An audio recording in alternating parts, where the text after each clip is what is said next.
JP Shadrick, Mike Dempsey, and Brian Sexton have all the news and information to get you ready for today's game. Into the end zone, touchdown! The Publix Tailgate Show is brought to you by Baptist Health, Farah and Farah, Yucatan Guacamole, and by EverBank.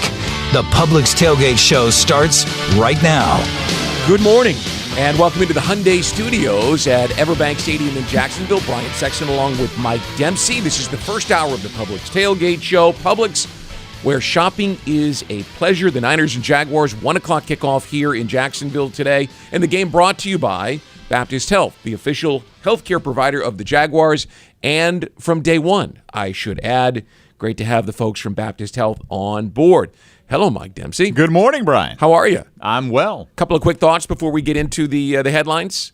Sure. How about this is a really big one for this team It's today. a huge game. At the same time, it's a big measuring stick game for the San Francisco 49ers as well, right? They're coming in with a 3-game losing streak. Jags on a 5-game winning streak. Both teams coming off a bye. Chance to get healthy, and both teams took advantage of that over their bye week. So this is, dare I say, a matchup that we could potentially see down the road. Yeah, you would hope in February. I was out to dinner last night, and somebody stopped by the table to ask, hey, what do you think? And I said, it's going to be a 3,600-second game. And they looked at me, what do you mean? Well, 60 minutes doesn't tell the story. When you're playing against a team as talented as the Niners, every second counts. I mean, this is not going to be one of those games, at least I wouldn't think it would be one of those games, where one team or the other is going to get out in front and run away from the other one. You never know week to week, right? But when the Niners have been healthy this year, they've looked like the best team in football. They did it to Dallas on Sunday Night Football. I mean, that game was probably the most convincing win any team's had, in my opinion, over a good playoff caliber team this year, 42-10. Now, who knows? Maybe Denver turns out to be a playoff caliber team. Miami beat them by 50, but you get the idea. It was a dominant performance. They can be dominant on both sides of the football. They've got a really good defense. They've supplemented their pass rush in recent weeks with not only Chase Young, but Randy Gregory prior to that. And offensively, they've got their left tackle back, it looks like, today. Deebo Samuel's healthy. They've got weapons across the board. Well, the last thought from those folks as they left the table was, so are they going to win today or not? And I said, well, I don't know. I can't tell you that. I really don't have a strong thought either way. They're really good. But so are the Jaguars. And I think that's the part where it's getting interesting, is that the Jaguars are able to stand up and compete against these teams this year, and people are still waiting to believe. Well, I don't think there's anyone on their schedule that outclasses them, No. And that doesn't mean they can't lose a game badly like they did with Detroit last year, you know, but at the same time, it happens. Jags can embarrass some of the teams on their schedule going forward as well. All right, well, one thing we know, the Jaguars are very good on the road. They're undefeated away from EverBank Stadium this year. They're just 1-2 here after the early season losses to the Chiefs and the Texans. They rebounded with that win over the Colts, which was their last home game. One of the first things that Doug Peterson said this week when he came in and addressed the media was, we kind of have to get this home field advantage thing building, especially if we plan to make a playoff run.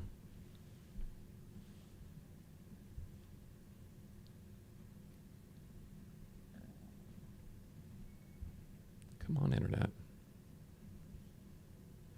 This happens to be on a regular basis, Mike, with the Internet in this room, but Doug Peterson was talking at length about the fact that they have to play their best ball at home. Well, there's no question, Brian. Look, the fortunate thing is they've been so good on the road so far this year, and you'll take the wins wherever they come. But, I mean, you play, as Doug alluded to this week, you play for home field advantage, and you want that to be an advantage in the postseason. There's no way you wouldn't prefer to play at home in front of a raucous Jaguar fan-packed stadium, but it is curious that they've struggled more here than they have anywhere else. I don't think that's something that's fundamental to this team, and I think they'll play well today, whether they win or not. They could lose today, and I guess you'll look at it and say, well, 1-3 at EverBank Stadium, but I don't think there's anything particular to playing here that has caused them to come up short. Tech genius that I am, let's see if I've got this. Let's do it.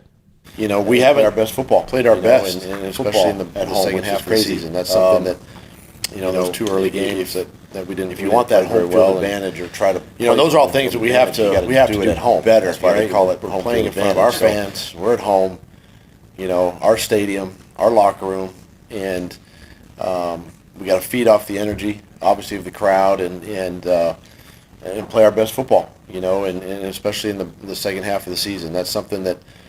If you want that home field advantage, or try to play for home field advantage, you got to do it at home. That's why they call it home field advantage. So And there you go. Just alluding to what we were saying right there. I mean, you got to protect the home field, and hopefully the Jags will get a chance to play, instead of one postseason game, maybe multiple postseason games here. Well, they're coming in today with some momentum, or at least they had it before the bye week brought it to a close. Same thing with the 49ers on the other side. They had the opposite of momentum, and they hope they have ended that. They've got 3 straight losses. And so Trevor Lawrence this week talked about regaining the momentum, rebuilding the momentum, beginning today against San Francisco. I think a little bit of both. I mean, we still feel that momentum, that energy that we left with, when we took the week off. But you got to find a way to kind of get that edge back, because it is, you're kind of relaxing, getting your body back underneath you. You have to. It's a long season. We played, 8 tough games in a row, and then now we got a nice stretch. So you got to give your body a chance to rest. But now it's today in practice, and it started on Monday. Really, we had a lighter practice, and just getting our legs back under us and getting that edge and practicing hard. That's where it starts. You can't just walk out there Sunday and expect to play with that edge if you didn't all week in practice. So I think that's where it starts really today, and as we practice every day of the week. Oh, look, I think they will trade the break for any potential break in momentum, right? I mean, this team had been all over the place, playing in all these different stadiums, winning, short weeks, all this, Brian. And, it came at the perfect time, I think, for them. And I don't think necessarily you can't get it started right back up. If you win today, just start a new streak. I would agree with you. And there were some things that they weren't doing very well that they needed to stop, right? And turn the page on. And the bye week gave them that opportunity. Let me run a couple of them by you. The first one being turnovers. They've won 5 games in a row, so that erases some of those things. But they've turned the ball over 8 times in the last 4 of those games. Yeah, look, Press Taylor talked about it a lot this week. They're killing it. Fortunately, they're not setting their defense up in poor position, but they're costing themselves points. Oftentimes, they've been in field goal position, or you kill a drive that may end up in a touchdown, and you're turning the ball over. But the defense has been picking them up, and they haven't had that short field to deal with, so that's been good. But yeah, I mean, that's one of the reasons why the offensive efficiency hasn't been as good. They've been driving the ball at times and just shooting themselves in the foot. And the other drive killer that they needed to change is third down percentage, and especially third down and short. Walker Little goes into the lineup today, and I think they believe that he will not only strengthen the point of attack, but help Luke Fortner play better football. Well, it's their preferred 5, right? And they've had a series and a half with those guys. So let's hope that they can all stay healthy. And this is as good as they are advertising their offensive line can be. This is their chosen 5. We'll see how it works out throughout the course of the season. But yeah, I think having Walker Little now healthy, I think, the fact that he was getting close to playing and really was active before the bye is a pretty good sign that he's going to be full strength today. And the third part of that trifecta of must change, must get better at, right? We said don't turn the ball over, convert on third down, the red zone, right?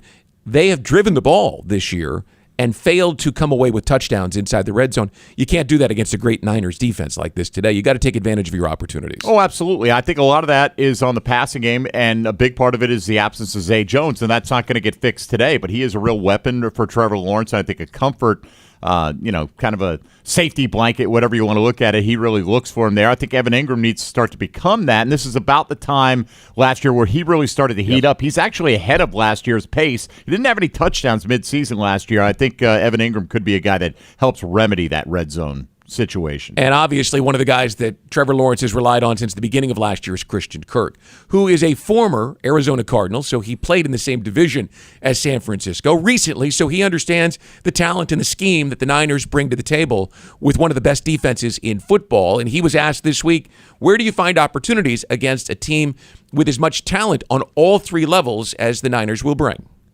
Yeah, I think it starts with being efficient, being able to establish the run, and then, take opportunities in the pass game. They do a great job of limiting explosives. I think it's just taking what they give us, not getting too greedy, and just making sure that, we're not giving the ball to them. They have a great offense as well, and, one that likes to hold on to the ball. So for us, it's just taking advantage of the opportunities when we do get the ball and just putting ourselves in good positions to score points.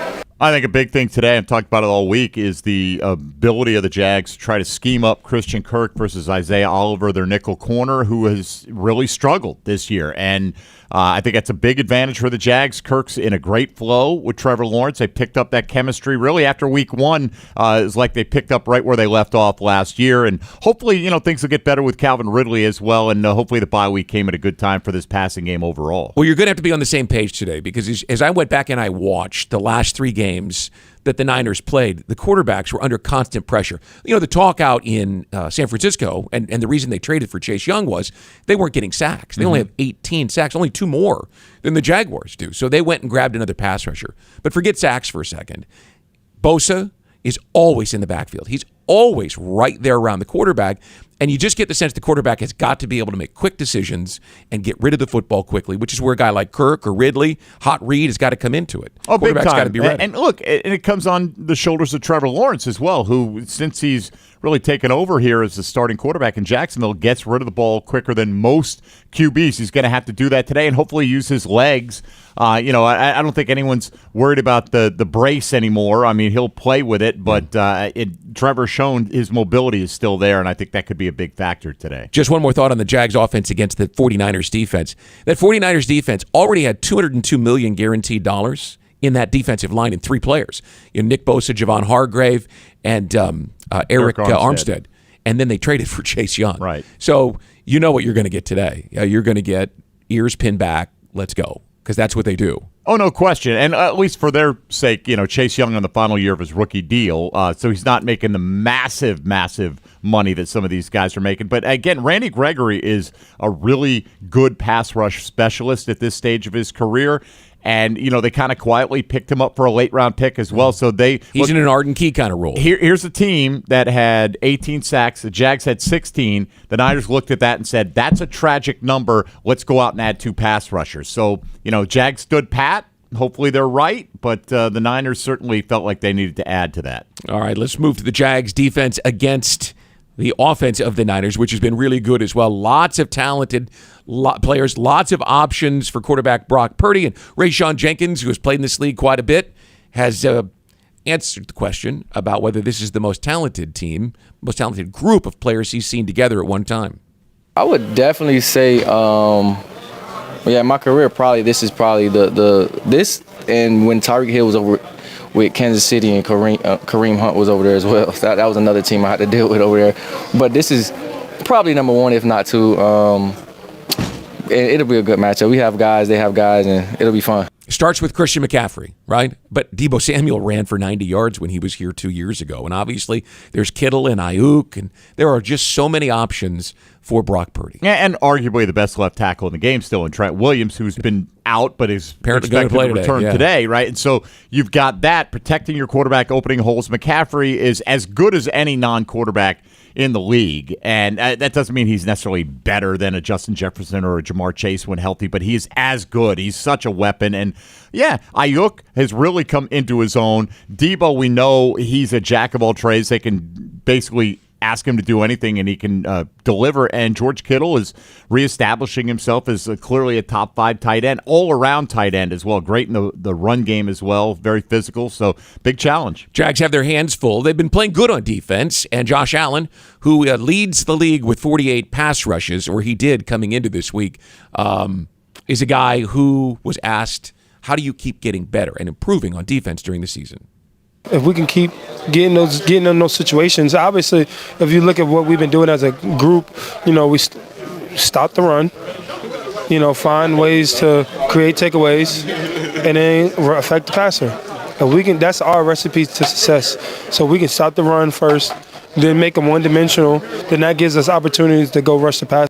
I said pass rushes. I meant pressures. He had 48 quarterback pressures. Understood, and he's had a phenomenal year so far at the exact right time. The Jags need it. He needs it in a contract year as well. It doesn't hurt, but really, talking with some Niners reporters this week, they still, I think Josh Allen's right. They want to establish a run. Christian McCaffrey is seen as kind of like a satellite back, more of a, bit of a finesse back, but he leads the league in rushing right now, right? So he can do that. He can kill you in the receiving game as well, but if you let them run run the ball successfully, it's going to open up everything. So you want to make them put the game on Brock Purdy's shoulders. 6 touchdowns for CMC in the last 4 games, 3 rushing, 3 receiving. I mean, and 17 straight games. Right. He's tied the NFL record, so the Jags have a chance to thwart history today. He would be the sole holder of that record if he's able to score again today. All right, much more ahead here in the first hour of the Publix Tailgate Show, including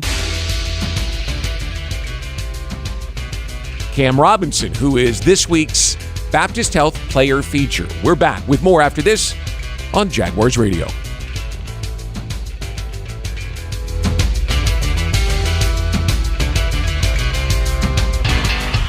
As the official supermarket of the Jacksonville Jaguars, Publix is helping fans gear up for game day with the limited-time Jaguars sub.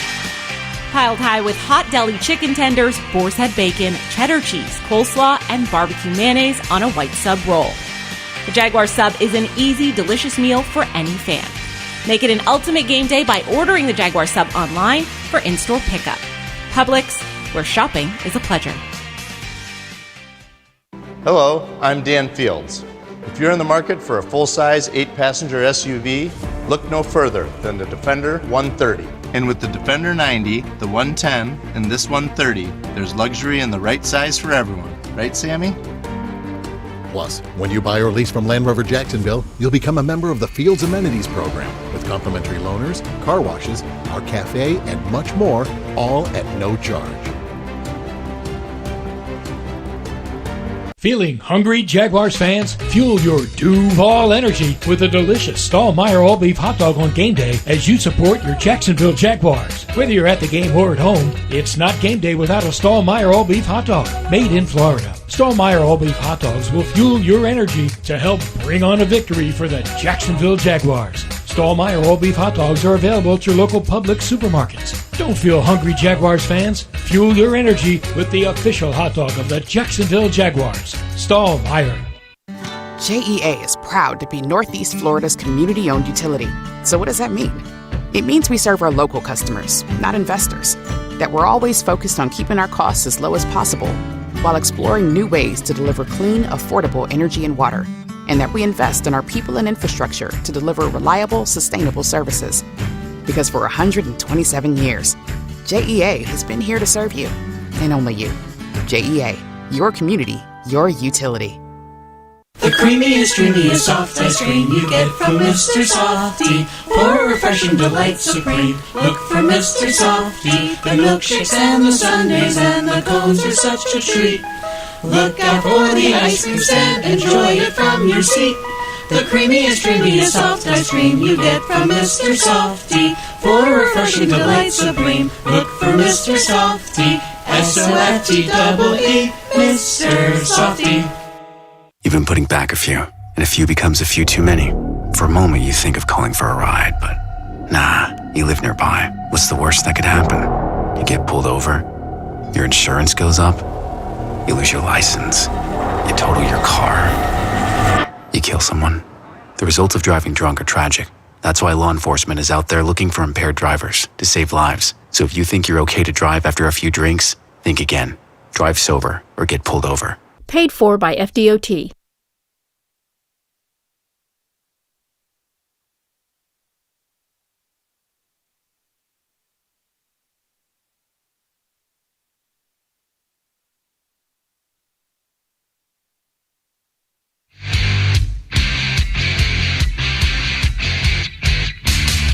And welcome back. Publix Tailgate Show, hour number 1. Brian Sexton along with Mike Dempsey. Jaguars and Niners coming up at 1 o'clock here from EverBank Stadium in Jacksonville. And by the way, today's game is brought to you by the good folks at Baptist Health, the official healthcare provider of the Jaguars. You caught up with Pete Prisco? I did, and it was something we've already touched on, Brian, the bye week and its timing for the Jacksonville Jaguars. Obviously, the Jags had a lot of momentum going into it, but also gave players a chance to rest, and got Pete's thoughts on that.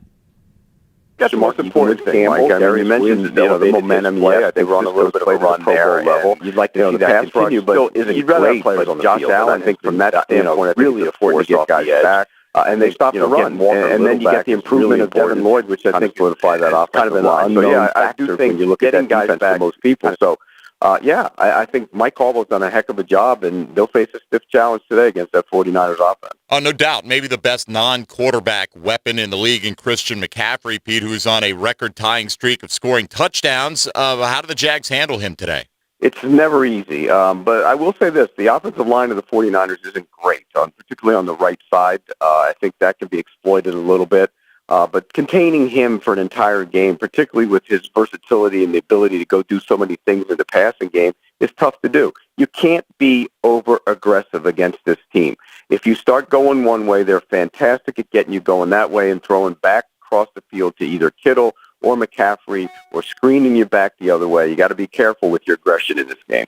You know, defensively, the slot corner for the Niners, Isaiah Oliver, has really struggled this year. Could this be a big Christian Kirk game in the offing? I think it can be. I think this is an opportunity to get, him in the middle of the field. Again, the offense as a whole hasn't looked the way I thought it would look. I thought they'd be much more dynamic, much more explosive. It hasn't played out that way, but it's going to. And I'm a firm believer in that. I think that, the inconsistency and protection in the middle of the line was an issue with play calling and with the ability to drive the ball down the field.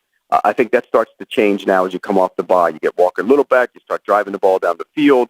And I think Trevor Lawrence will play with much more confidence. So, to answer your question, Mike, I think Kirk's going to be big in this game. Well, we're at the point where last season Trevor Lawrence really took off, Pete, in his final 9 games. It's been well documented, 15 touchdown passes, only 2 interceptions. What kind of a second half are you anticipating for the Jags quarterback this time around? Big. And I mean big, because I don't think we've come close to seeing how good he can be this year. And again, for a variety of reasons, including himself getting hurt. I do think that this is going to be the second half is going to be important for him. Early in the season, he was taking the quicker throws, the easier throws, and maybe passing on some shots down the field. I think that changes now. I think you start getting those shots down the field as you get ready for the postseason and move through the second half of the season. You're going to see a much more dynamic Jacksonville offense. Will we see better chemistry between Lawrence and Ridley in the second half? Yeah, I think there were times in the beginning, in the first part of the season, where they kind of tried to force feed him a little bit, then they got away from him, then teams doubled him, and that's something he's going to have to deal with. I mean, when you're that guy, the Saints did a great job of taking him away. Teams are going to have to, they're going to double him, and so he's got to learn how to handle that. That's the next step for a big-time receiver. But I do think you'll see more with him and with the ability to drive the ball down the field. All right, Jags-Niners, maybe the biggest game in the NFL this weekend. Pete, how do you see this one going today? I think Jacksonville's going to win the game. I think this is a tough trip for the 49ers. It's a 10 a.m. start for them on the West Coast. That's brutal. It's a long trip. And then you look at the way they played. I know they've added some pieces on defense, Chase Young being one of them. But their defense has not been the same. I think Trevor Lawrence and the offense has a good day. I think they find a way to win the game. Late field goal to win it, Mike, driven down by Trevor Lawrence, game-winning drive. We'll see. One thing Pete talked about was driving the ball downfield a little bit more. You got to be able to protect it first, and there's a great challenge today with all the pass rushers that the Niners are going to put on the field, and still without one of the primary deep threat weapons on this team in Zay Jones. So that may be something that develops in the second half. I don't know if we're going to see a lot of that today, though. The sense that I got today, this week about today, listening to Doug, right? Talking to Press Taylor on the practice field, talking to Nick Holtz, who we've got coming up here, is this Jacksonville team isn't going to shy away from doing what they do, right? You look at the overwhelming pass rush, it would seem, all that talent up front and all that we've seen on TV watching these guys. Jags aren't backing off from it. They're going to do what they do. They're going to let Trevor step in the pocket and go. Now, they'll obviously make adjustments, but they're going to attack because that's Doug Peterson's mentality. Oh, I don't doubt that. But you can attack. There's attacking, and there's attacking by throwing it 40 yards downfield, right? You can attack a defense. You don't necessarily have to take a 7-step drop and throw the big one down the field. And the Jags haven't done that a lot this year for a variety of reasons. We talk about Trevor Lawrence's ability and desire to get rid of the ball quickly, the protection, the offensive line hasn't always been intact this year. And again, Zay Jones, I don't think outside of Jacksonville people realize how important he really is to everything they want to get accomplished. Did you know it before he got injured? Did I know that? Did you have the sense? Because we saw him last year. I think watching him this offseason, Brian, if you didn't know like the names and you just showed up and you're watching the Jaguars for the first time, you would have thought Zay was the number one receiver on this team, in my opinion, based on what I saw in the based on the offseason. practice field. Right? He was unbelievable. So I didn't expect that coming into last year. I didn't really expect it coming into this year, but seeing the way he played in training camp, I thought, wow, the connection is real. Zay's going to have a phenomenal year, but I think he does unlock a lot of things for other players. Well, obviously, he's really played in 2 games. And a little bit of the Kansas City game. He had those 2 touchdowns, one against the Colts, right, and the big one against the Bills in the back of the end zone early on. When you look at the red zone and the third down issues that this football team has, it's hard not to point and say the absence of Zay Jones, even though there's still all kinds of players out there, Kirk and Ingram and Ridley, and we haven't even talked in the show yet about Travis Etienne. And yet Zay Jones seems to be that missing piece in certain situations. Well, the good thing is it looks like he's getting closer trending to getting back, and that's the beauty of it. The Jags have managed to win their last 5 games, missing Zay Jones, missing Walker Little, missing Devon Hamilton, missing Tyson Campbell, getting Dewan Smoot reacclimated. So there's a lot of hope that this team's only getting stronger now at the midpoint of the season. All right, time to move on to our player interview presented by Baptist Health and the Jacksonville Orthopedic Institute, the official sports medicine provider of the Jaguars. Left tackle Cam Robinson is a guy who's known as a top competitor. He loves the challenge of facing the best pass rusher that the other team has to offer every Sunday. And he's a guy who loves to challenge his teammates to love the challenges they have today, too. He's the guy who fight you in pass protection, then fight you for piling on his running back. He's the guy you want on your team, and his teammates love him for that. Bro, I just love playing football, and I think when I'm on the field, I think that shows. I think that's it. You were here in 17 when it was fun. Is this as fun as that? More fun than that? What is it about this season that you're enjoying? Well, I think the thing about this league is every year each team is. Of course, there's going to be some layover. There's going to be some players that's that's going to be layover. But each team is different. Each team has its own identity. Each team has its own way of doing things. And this is definitely, we were just talking about this. This is definitely a special unit. I think the kids should just stay in the moment, stay where we are right now, and just be exactly where our feet are, and just keep trying to take steps in the right direction. That 17 team had some veteran guys. This is still a pretty young team. You're the veteran guy now. What do you say to these guys about a big game like Sunday? Well, I think what was special about that 17 team is I think we had a very unique blend of young guys and veterans. For every me you had, I was 20, 21, however old I was, it was a Calais. So for every, I think Jan and Jalen were in year 2. There was like a Malik or like a T-Gap or like a Church. For every Leonard Fournette, it was a very good balance. So I think that made that team unique, and I see some of the same qualities on this team as well. How does this team feel coming out of the bye week with 9 games in front of it, 5 wins behind it in a row? Where do you see this team at? I think we're in a good position right now. I think it's important for us to not look. Be aware of where we are and be aware of what we have coming up, but stay. It's a week by week. It's a day by day. It's everything we do is day by day. Everything we do is just one step at a time and not looking too far ahead. And I know that's cliche, but that's honestly and legitimately where our mindset has to be. Then let me throw a cliche at you. It's the next defensive line you face, but this one might be the best in the league, right? I'm looking forward to it. Really? You want to see these guys because you want to match yourself, or you know you're ready for it? Well, only thing is that I've been in this league long enough to where I've blocked everybody. I've seen everybody. Every great pass rusher, I've seen them. So it's not as much as seeing what I can do or seeing how I compare to them. I'm a competitor and I like to compete against the best. And this front is definitely going to give me a chance to kind of show what we can do. See you on the sidelines talking to Anton, the young player. Obviously, you had a veteran when you were a young player. What do you share with him? What kind of stuff does he need to hear from you? I think just trying his best to just keep a level head. In this game, in this league, there's going to be ups and downs. And my vet was Brandon Linder, and he used to tell that to me. He used to preach it to me. Just don't ride the roller coaster. Just try to stay even keel and try to just stay balanced. Don't get too high. Don't get too low. And I think finally, this is a really balanced team. The defense is playing at a really high level, and you guys seem like you're poised for where your offense is going to be over the final 9 games of the season. It seems like there's a lot of upside here. Yeah. We haven't even, I honestly believe we haven't played our best ball yet.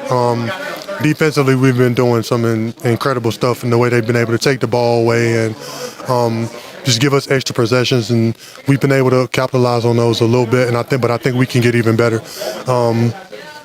Turn some of those field goals into touchdowns and just finish off some of those drives. So we haven't hit our stride yet, but we definitely just need to keep working to get to where we can be. Do you think when you watch this team that they play different with Cam Robinson? Yes. Okay. I think it's kind of an energy that he brings, and it's an attitude, right? And I think you need some of that on the offensive line. I'm not saying these other guys don't have the same desire and passion as him, but Cam wears it on his sleeve a little bit, and I think you need one of those guys who's a good player. Right. Can't just be anybody. It's got to be one of your better players that plays with that chip on his shoulder. You could hear Brian in the way he answered you about just going up against one of these best defensive lines. You could hear the twinkle in his eye, the gleam in his eye, like, yeah, we're ready. We're looking forward to it. I think the Jags are looking for a chance to make a statement today. It's interesting that you say that because this is radio, and he looked me in the eye and he kind of like, "You serious?"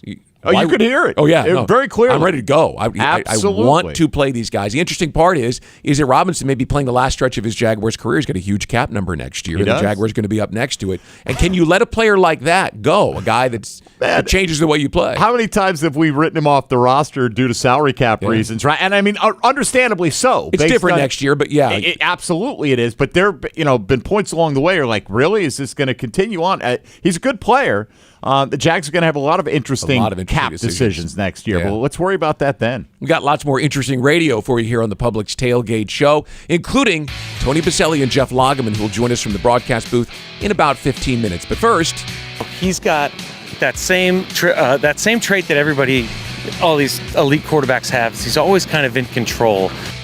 That's Nick Holtz, who the Jaguars passing game coordinator in his first year in Jacksonville, and he joins me to talk about what a passing game coordinator does. The Niners and Jags coming up at 1 o'clock in Week 10. This is the Publix Tailgate Show on Jaguars Radio.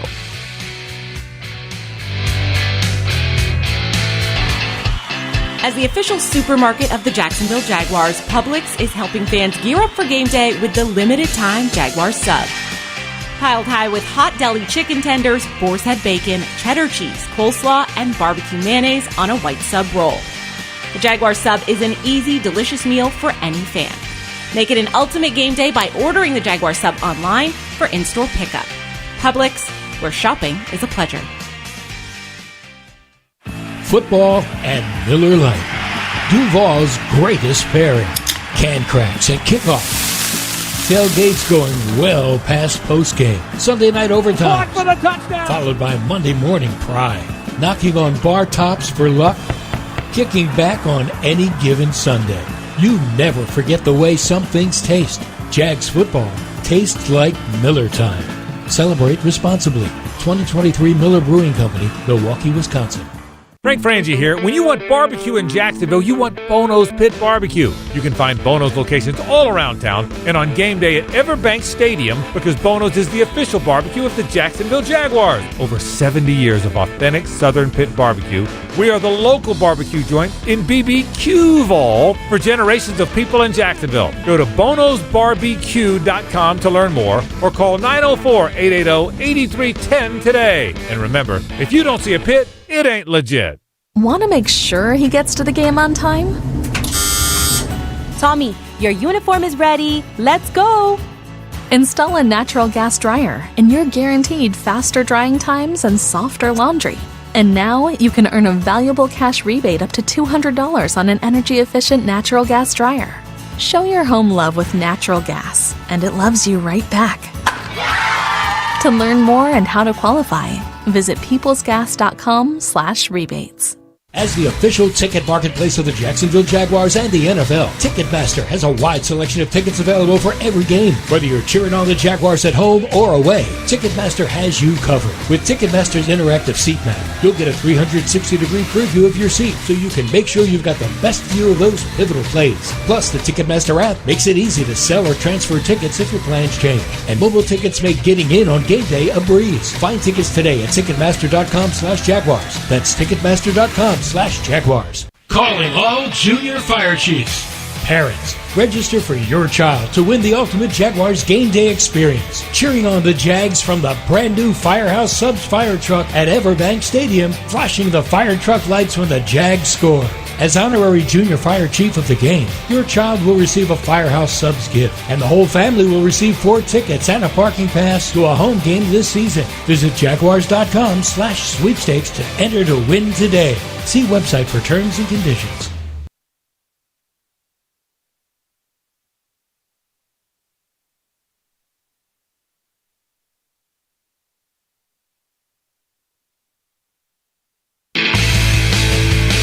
Welcome back. The Publix Tailgate Show rolls along here. Publix, where shopping is pleasure. The Niners and Jags set for Week 10 from EverBank Stadium. Brian and Mike with you from the Hyundai Studios, and today's game is brought to you by Baptist Health, the official healthcare provider of the Jacksonville Jaguars. Time now for our weekly commentary from Rick Ballou. Playoff feel this morning in Jacksonville. I don't think there's any question about it. And after the bye week, you look at this game. San Francisco's lost 3 in a row. Jacksonville going the exact opposite way.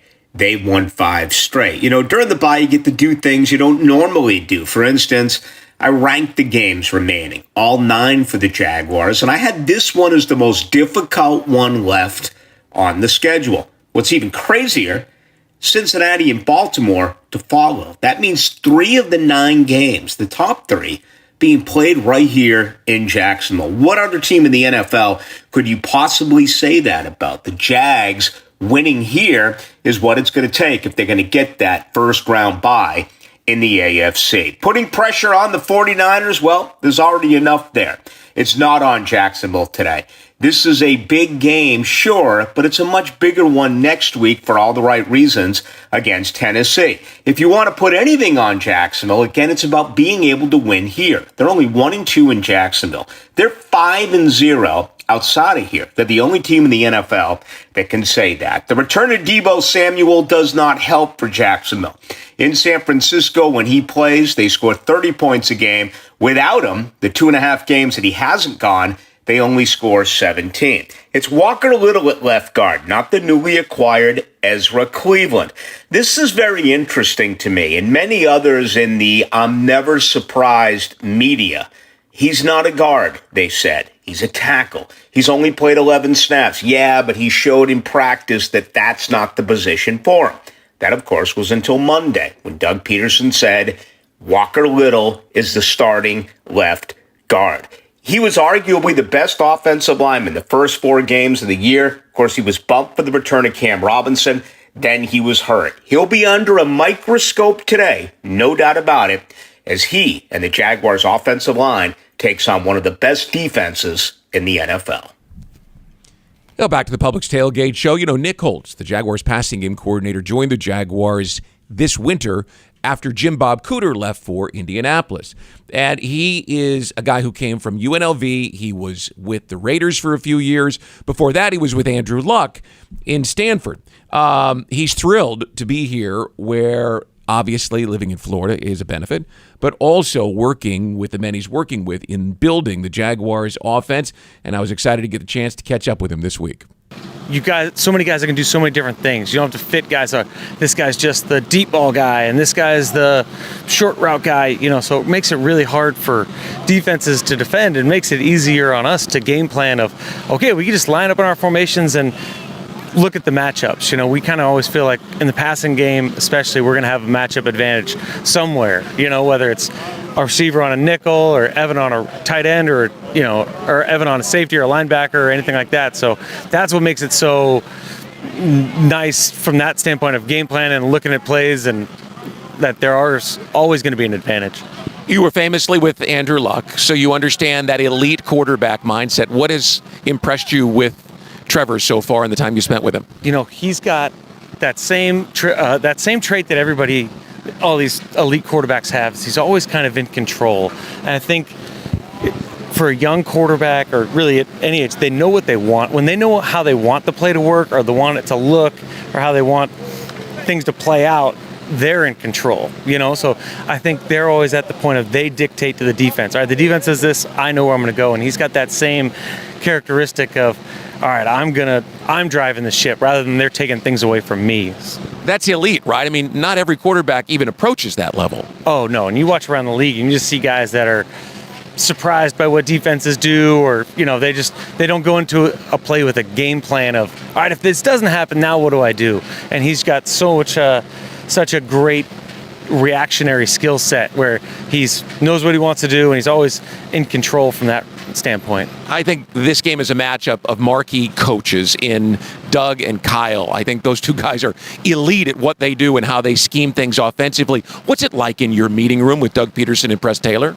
Well, I'll say this for both staffs, being the new guy and watching both those teams play from the distance, Doug when he was here and in Philly, and even when he's in Kansas City with Andy Reid, and then Kyle throughout his career, just how they manipulate defenses and how they always seem to kind of have the last laugh of, all right, we it's like they have the pen last in the competition of who's drawing up the cooler plays. And so to be in these rooms of, okay, well, this is what we've done, this is how we see this is where, and there's so much experience with Doug and Press and their system, Mike McCoy, everybody that's been around.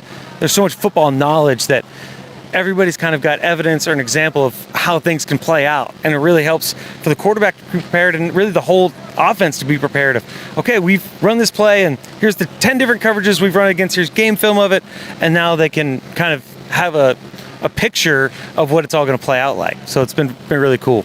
So passing game coordinator is a relatively new title in the NFL. What is a passing game coordinator's responsibility? What do you do during the weekend on game day? My job is to pretty much help Doug, Press, and the quarterback in any way I can. So it's whether I've got, whether it's ideas for plays, whether it's just helping them find looks of, hey, this is what this is. I'm really just a sounding board kind of for all three, I feel like, of all three spots of just, okay, this is what do you think about this extra set of eyes, that kind of deal. It's a cool title. I don't know.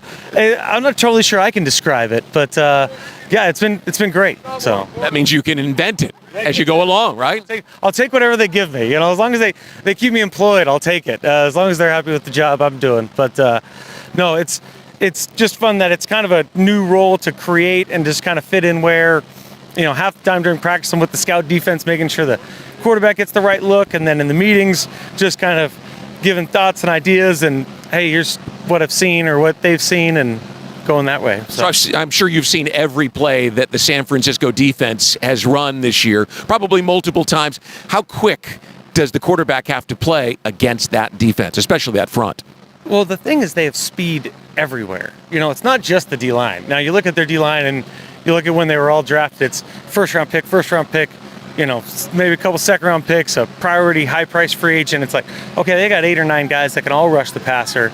But you look at the secondary, and Fred Warner and Greenlaw. I mean, those guys are so active. The whole defense is so fast that the quarterback has to play. That's where they speed up guys that aren't ready for it or ready for that speed, and then they get them into mistakes. So, our plan is to have Trevor, be ready to go. And, Trevor plays pretty fast too, so we feel good about that. But they're an impressive group, to say the least. Go ahead.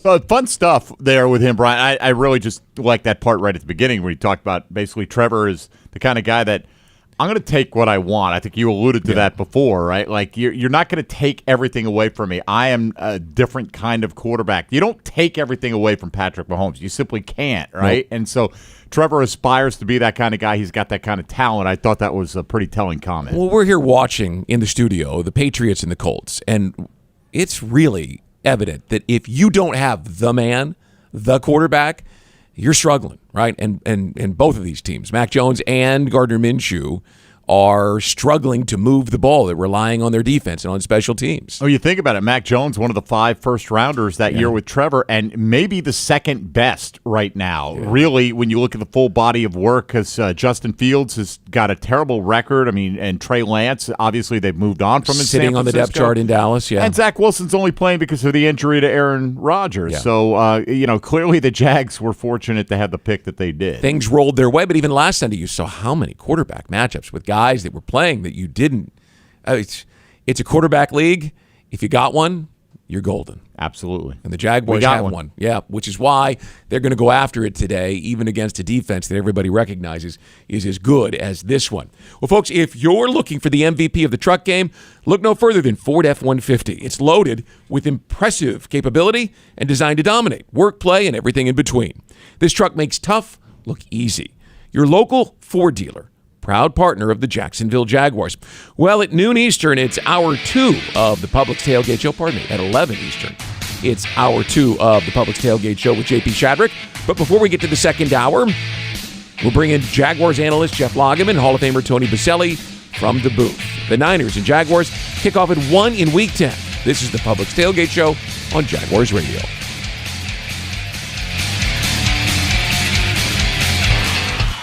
As the official supermarket of the Jacksonville Jaguars, Publix is helping fans gear up for game day with the limited-time Jaguars sub. Piled high with hot deli chicken tenders, boar's head bacon, cheddar cheese, coleslaw, and barbecue mayonnaise on a white sub roll. The Jaguars sub is an easy, delicious meal for any fan. Make it an ultimate game day by ordering the Jaguars sub online for in-store pickup. Publix, where shopping is a pleasure. What makes that famous call "Dinner's ready" even better? It's cooking a great meal with natural gas, enjoying faster cooking times and precise temperature control. And now getting a valuable cash rebate up to $300 when you install an energy-efficient natural gas range or cooktop. Anyone want seconds? When you show your home love with natural gas, it loves you right back. To learn more and how to qualify, visit peoplesgas.com/rebates. Hi Jags fans, Andre Sisco here, safety of the Jacksonville Jaguars. This season, I've partnered up with Luray Peanut Company to serve a greater mission for the Jacksonville community with the Peanut Pickoff. Here's the deal. Every time the Jags make a pick, Luray is going to donate to youth football initiatives in and around the Jacksonville area. On top of that, the Jaguars Foundation will match every dollar. With each interception, our team inches closer to that W, and our kids get to train for a brighter future. Remember, it was always the Jags. Duval! Tackle your marketing needs with Kessler Creative. Providing direct mail services for more than a decade, Kessler has a wide range of services from small mailers to large banners and signs. Draft Kessler as your first pick to receive the best targeted mail list. Elevate your business and be on the winning team with Kessler Creative. Kessler Creative. Results-driven marketing and proud partner of your Jacksonville Jaguars. Touchdown at Jaguars away games when you fly nonstop from Jacksonville International Airport. Join the Jaguars in New Orleans and Pittsburgh. Watch them win in Houston and Nashville. All the other Jaguars games are just one short connection away. And if airport parking has you stressed, be sure to visit the Jax Airport website before traveling to the terminal. On it, you'll find information about the status of on-airport parking in real time. See if your favorite areas are available or if you need to call an audible. Visit flyjax.com for more information. Calling all junior fire chiefs. Parents, register for your child to win the ultimate Jaguars game day experience. Cheering on the Jags from the brand new Firehouse Subs fire truck at EverBank Stadium, flashing the fire truck lights when the Jags score. As honorary junior fire chief of the game, your child will receive a Firehouse Subs gift, and the whole family will receive 4 tickets and a parking pass to a home game this season. Visit Jaguars.com/sweepstakes to enter to win today. See website for terms and conditions.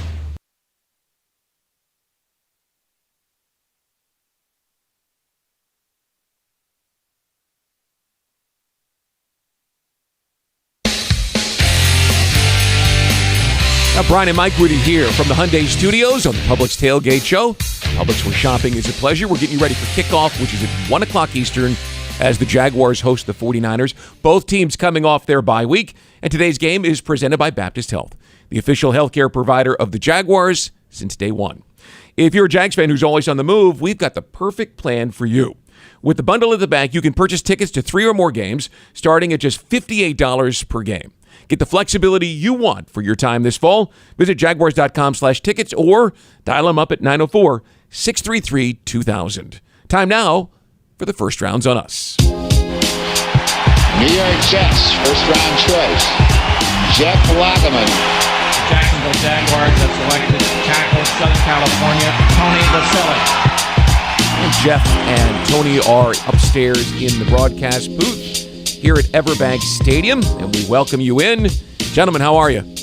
Doing good, Brian. How about you guys? Good. I got out of the car this morning. It was foggy and misty, and it felt like opening day 99. You remember when Steve Young brought the 49ers in here and the Jaguars walloped him? Yeah, there was more rain. It was wetter that day. It felt like it rained it was a misty. Yeah, it was. It was a little bit beyond mist that day, Brian. It wasn't a downpour, but it was soaking wet. Little deja vu there, as that was opening day, by the way, and that was a really good Niners team and a Jaguars team that we thought was going to be very good. And Brian, real quick on the memory thing. Take a trip down memory road. You remember when we went to San Francisco, played the 49ers. It was a preseason game, and I want to say it was Dave Thomas. That was 1997. Absolutely lit up Jerry Rice in a preseason game. And, I mean, it was one of those things where you go, oh, my God. Yeah. That was the last time, by the way, the Jaguars played a preseason game on the West Coast. After making that trip, they said no more. Yeah, that was miserable. All right. Well, let's move on to the present day. UF Health delivering compassionate care and world-class outcomes. That's our game plan. Let's talk about how you defend, Jeff, this team with so many different options for quarterback Brock Purdy. It starts with the running back, but it doesn't end there. Well, I think you got to start out with the communication as the defense. I mean, the 49ers offense with Kyle Shanahan, they love the shifts, they love the motion, the window dressings, but once they get set, I mean, it's not overly complicated. So you got to get lined up, you got to communicate. And then this offense is based on running the football and play action. And if this Jaguars defense can get lined up, communicate, play their brand of bully ball, Tony, they got a great chance to put a lot of pressure on a young quarterback who's turned the ball over 6 times in their 3 losses. No, I think you're right, Jeff. I mean, they do not want to be a drop-back passing team, and that's what you have to force them to do. And to do that, you have to stop the run, win on first down, and get them behind the sticks. And that's where they get uncomfortable. When they get that run game going, and it's a zone-based scheme, and Jeff's right, they throw a lot of window dressing at you, but at the end of the day, they have about 4 to 5 runs that they're going to go with. Inside, outside zone, very little kind of gap scheme, power plays. And when they get the run game going, now all of a sudden all their boots and play action pass puts a lot of stress on the defense, and that's where you see the big plays. So I'm with Jeff, Brian. Stop the run and have gap integrity and force the 49ers to play a style of football that they're not comfortable with. Yeah, and the one thing that we're going to be all anxiously awaiting, and there's conflicting reports that are out there, is left tackle Trent Williams going to play in this ball game. You know, there's some reports say he is, some that say he isn't, and they've already ruled out their starting left guard Aaron Banks. And so, I mean, this Trent Williams thing, it's going to be a big deal now. I mean, you're talking about one of the best left tackles in football against our best pass rusher and Josh Allen. Yeah, you're right about that, guys. Ian Rappaport reported a while ago that it really seemed iffy if Williams would be able to go. Adam Schefter seemed pretty definitive that he thought he would be in the starting lineup today. We'll find out when inactives are announced in under 40 minutes from now. But we've had 13 starts from Brock Purdy in the regular season now, nearly a full season. I just want to know from you guys just how good you think he is. I think he's good because if you look in this scheme, because what he does, and for most of those starts, Mike, he has had the highest percentage in the NFL of throwing to the open receiver, the right guy. And if you watch him on tape, he is very decisive and delivers the ball where it needs to be. But that's when they're on schedule. And I think where you get him in trouble and get this offense in trouble is when they have to go to that, what I said a second ago, that drop back passing, and there's not as much comfort there. But in this system and what he's asked to do, I think he's very good. And I know Kyle, and the reason he's the starter, because Kyle Shanahan feels like that he can throw the entire playbook at Brock Purdy, and Brock Purdy has the mental acuity to diagnose and make sure they're in the right look, the right play, and make the right decisions. Yeah, and I'm with Tony. I like him, but I don't like him in the fourth quarter. I mean, you look at his numbers in the fourth quarter, his completion percentage goes down 10%. His rating drops 30-plus points. And then he has more interceptions in the fourth quarter than he does combined the first, second, and third. So, look, if you want to have I don't want to call him a great quarterback. I like him. But if he's going to be, one of these franchise type of guys, he's got to be better late in ball games because that's where quarterbacks earn their keep. We always hear about teams on the bye doing a lot of self-scouting, and the Jags come away realizing they need to be better in the turnover department offensively. They've been shooting themselves in the foot. Guys, how easy is it to fix that midseason?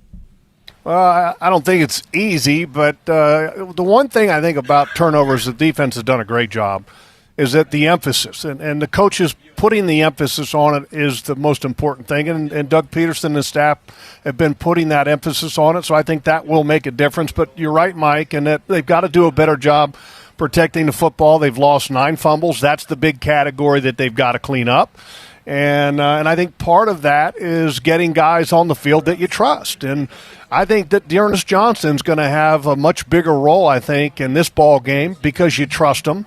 And Tank Bigsby may end up taking a little bit of a back seat to the second number of carries in this ball game.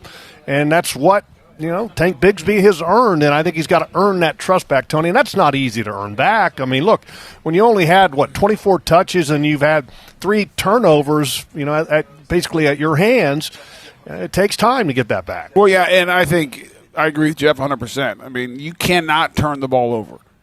And Tank Bigsby has shown a propensity to turn the ball over. Right or wrong, it's just the reality. And so I think, him taking a step back and kind of that number 2 back role and getting Dearness Johnson in there, I think will hopefully limit the turnovers because, Mike, looking back at this offense, they would have quite a few more points if they just were smart with the football and could not limit those turnovers, especially in the red zone.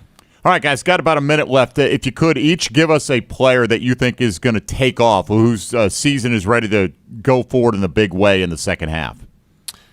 I think Evan Ingram is going to have a huge second half, and I think he needs to have a huge second half if they're going to be the offense they want to be. He's played very well in the first half, but with the injury to Zay Jones, and I think that's a bigger injury than we probably have even talked about, and the uncertainty when he's going to be back with that knee injury. I think Evan Ingram's got to just have a huge second half. He's big on third down. He helps them move the chain. So that's a guy that I'm looking to really even progress further than the good first half of the year he had. Yeah, and I know we're short on time, but I'm going to give you a couple quick ones here. Devin Lloyd, because I think he's trending in the right direction and he's been playing fantastic. But I'm hopeful that Trayvon Walker falls into that category because this football team needs another dominant pass rusher on the other side of Josh Allen. All right, Jeff, Tony, thanks so much. Thanks, guys. Appreciate it. Have a good call today. Jaguars and Niners coming up at 1 o'clock. JP Shadrick coming in at 11. I mean, it's all you need, right? It's all you need. How lucky am I? Really? As long as you keep that outlook, Mike, you're going to have a great day. Thank you, Brian. Thanks for having me in. Hour number 1 is over. JP is here. Get ready, folks. He's got a lot more sound stories to get you ready for the Jaguars and Niners. Thanks for joining us in hour number 1. Hour number 2 follows this quick break on Jaguars Radio.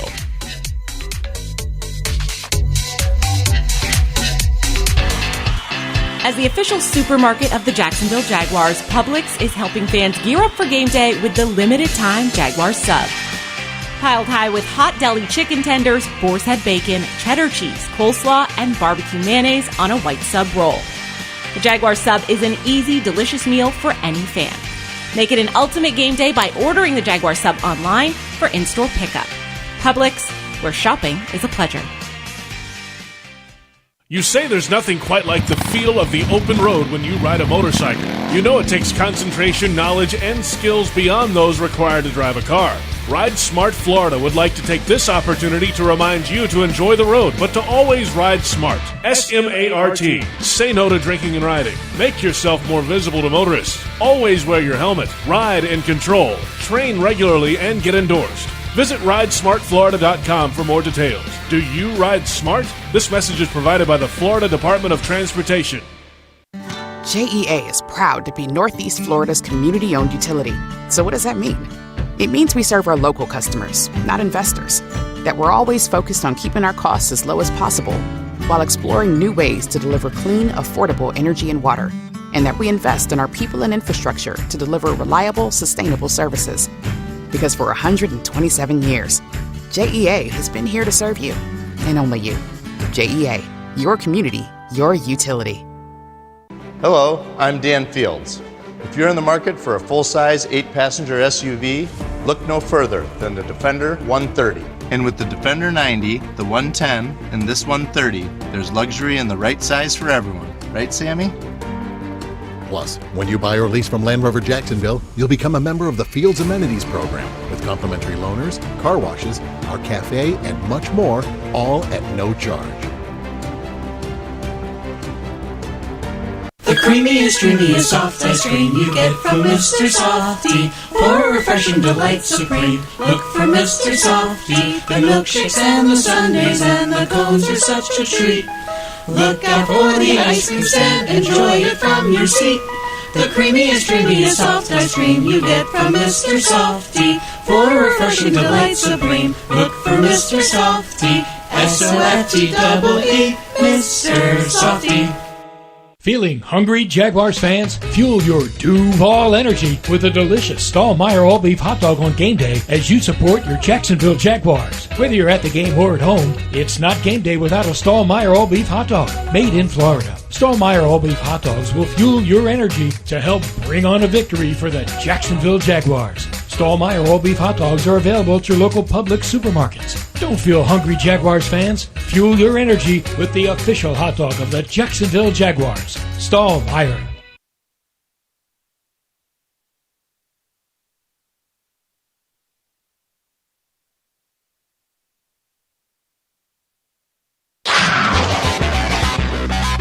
The Publix Tailgate Show continues right now.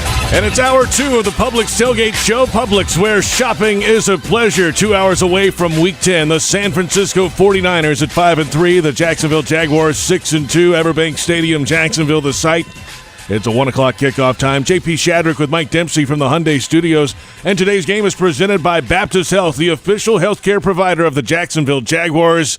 All right, the game we've been waiting for a long time. The Niners, a lot of people's pick in the NFC to go to the Super Bowl. The Jaguars trending the right way. They've won 5 in a row to be right there near the top in the AFC, and a nice matchup today. Oh, it's a great matchup, arguably the best in the National Football League today, and you know, the Jags get to measure themselves against one of the NFC's best, but the Niners get to do the same thing here. Look, they're the one that needs to right the ship. This Jaguar team has found ways to win after the 1-2 start, JP. They need to find ways to win more consistently in EverBank Stadium, and hopefully that starts today. But, you know, the Niners getting healthier, as are the Jags. I think this is a really great matchup of potential playoff heavyweights.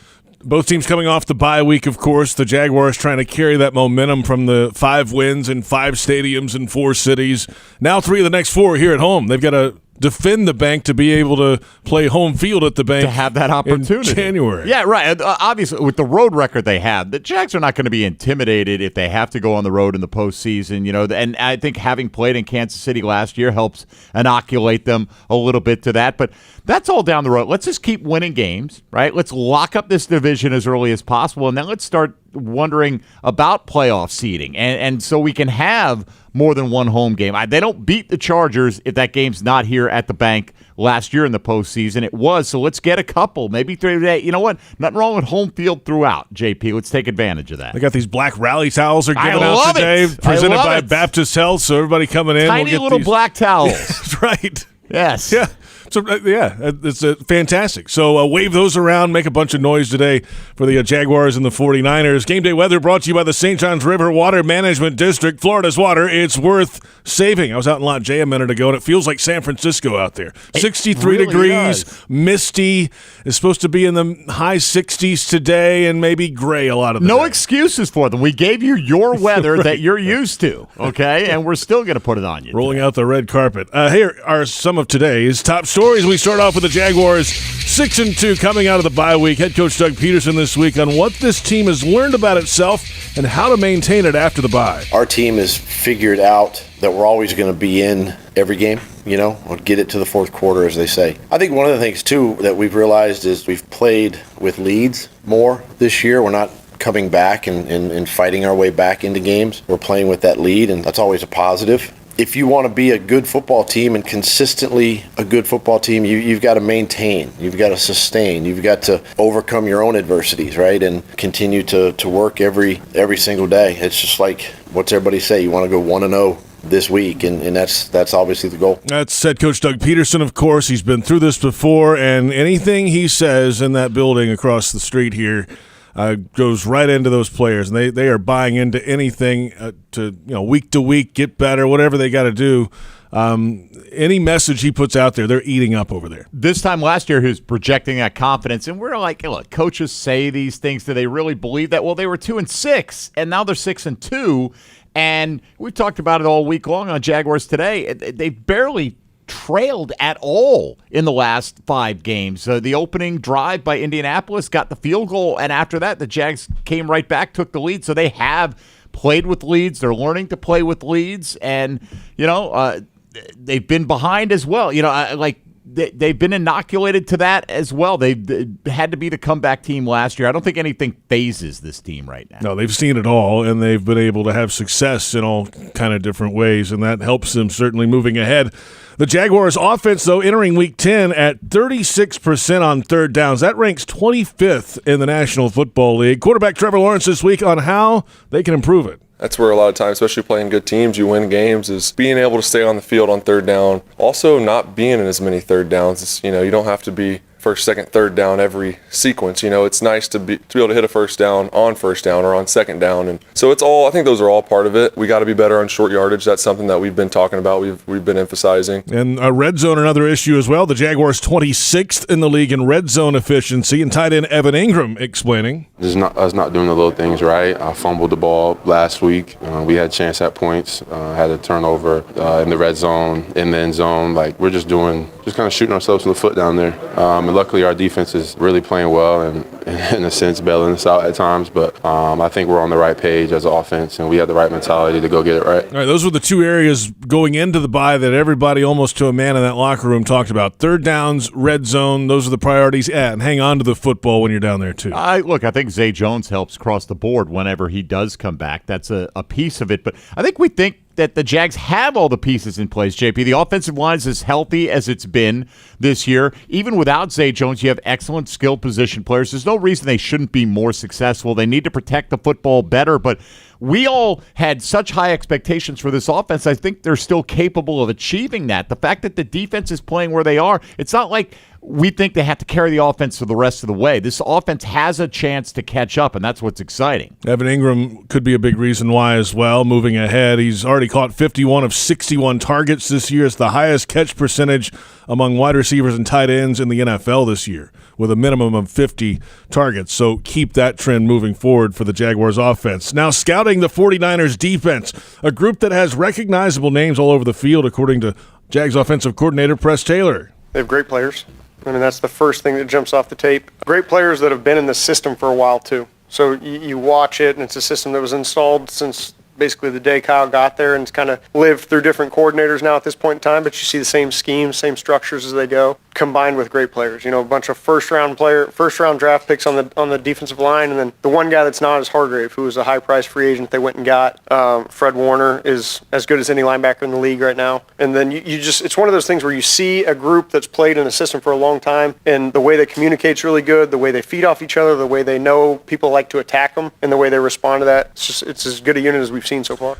That all said, that's Press Taylor, of course, Jags offensive coordinator. This might be, at least in the last 3 games for them, where they've needed the most improvement. They're giving up yardage, they're giving up points. They're moving the defensive coordinator to the field today. There's a lot of kind of question marks, and now a new defensive end and Chase Young to go in there too. Well, they went out and they prioritized that, right? And it's interesting. The Jags have 16 sacks, and they look at it like, hey, we think some of our guys are going to get better in the second half of the season. The Niners had 18. They're like, we better go get a couple of pass rushers, right? And so it's different approaches. They got Randy Gregory a couple of weeks ago, and then they added Chase Young, and you add him. They already had like Cleveland Ferrell coming off the bench, right? For them, top 5 pick. Javon Kinlaw coming off the bench is a top 15 pick in the National Football League. So when you hear about that draft capital that they've invested, they certainly got that. And while all those guys aren't living up to first-round billing, it provides tremendous depth. They've got a great front four, and it'll be a big test for the Jags' offensive line. Now let's take a look at the Jaguars' defensive matchup today against the Niners' offense with multiple skill players with versatility, pre-snap motions, and shifts. They can change the looks.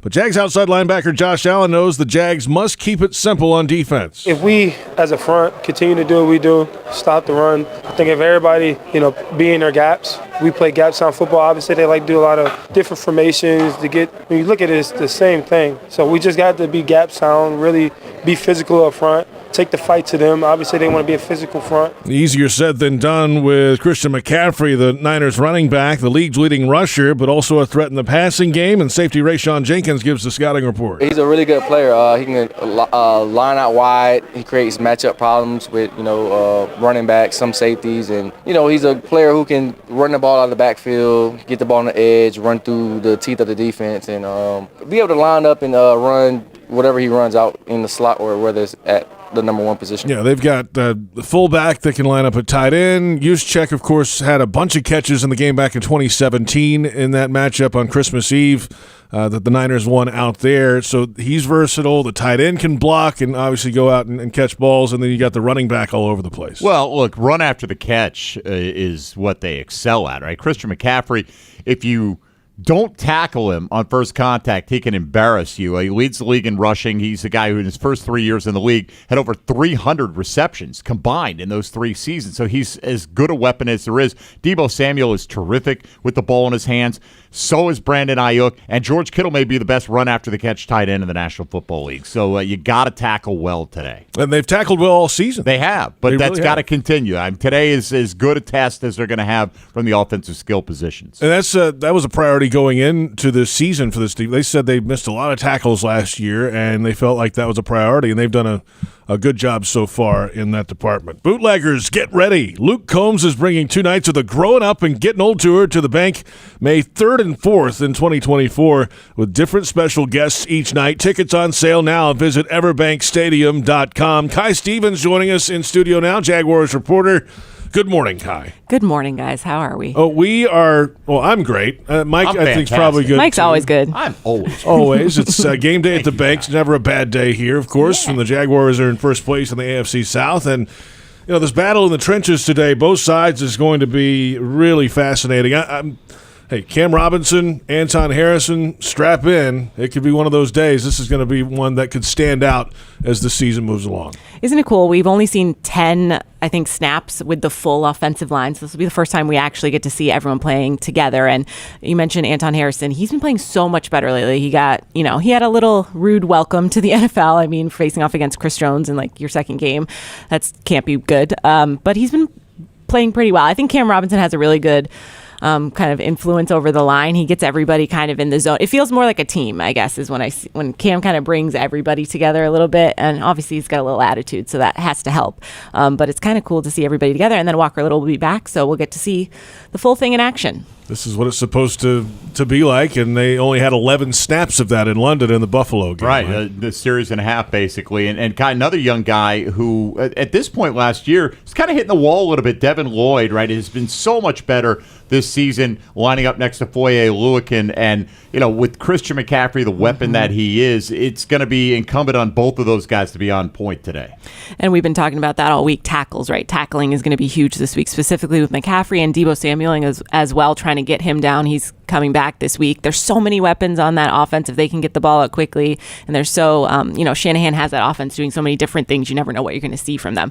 So I think a lot of what the linebackers talked about this week was just kind of sticking home a little bit and allowing themselves to play the game and not getting sold too quickly on things. Don't get beat before. Don't beat yourself. So just being patient, and they've been that way. We've seen that from Foye. We've seen that from Devin. Has made such a huge progression this year. So I think we'll be able to hopefully see that in action today. The other side of things, Jaguars defensive line and Josh Allen on a roll this year with 9 sacks, all kind of quarterback hits and pressures. We'll see what the actual status for Trent Williams is today. There's some questions this morning about the left tackle, but hey, one of the best left tackles in football against Josh Allen, a guy who's in a contract year and ascending. That's a matchup to watch. It's been so cool to watch Josh Allen. Obviously, we know it's a contract year, so we're going to see a lot of effort out of him. But just the way he gasses out on every single play, he's not someone that takes a play off or, oh, they're going to double me, I'm not going to try. Like, he really gives every ounce of effort. So I'm sure the bye week has rejuvenated him, and a well-rested Josh Allen is going to be scary for anybody on an offensive line. Busy day for you, Kai? What's on your... A little bit. I'm running around. I love it outside today. It's very moody. It's like kind of dark and spooky out there, so it just feels like something's coming. So, it's not raining. It just kind of feels like you're in a cloud out there. So it'll be nice. We'll do a little pregame, and then... post-game for you, and we'll have Jags AM tomorrow. That's Kai Stevens. Have a great day. Thanks, guys. You too. Jaguars reporter joining us about 15 minutes away from the inactives. Up next, though, Daryl Johnston, the Moose from the NFL on Fox. He's the analyst for today's game on television. We'll get his thoughts on the Jaguars' turn and maybe a comparison to the early days of the Dallas dynasty. Kickoff at 1 o'clock for the 49ers and Jaguars in Week 10. This is the Publix Tailgate Show on Jaguars Radio.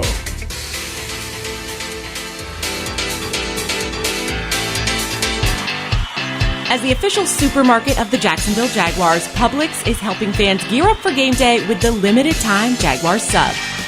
Piled high with hot deli chicken tenders, boar's head bacon, cheddar cheese, coleslaw, and barbecue mayonnaise on a white sub roll. The Jaguar sub is an easy, delicious meal for any fan. Make it an ultimate game day by ordering the Jaguar sub online for in-store pickup. Publix, where shopping is a pleasure.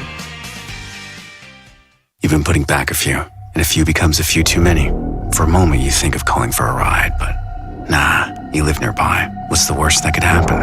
You get pulled over, your insurance goes up, you lose your license, you total your car, you kill someone. The results of driving drunk are tragic. That's why law enforcement is out there looking for impaired drivers to save lives. So if you think you're okay to drive after a few drinks, think again. Drive sober or get pulled over. Paid for by FDOT. Calling all junior fire chiefs.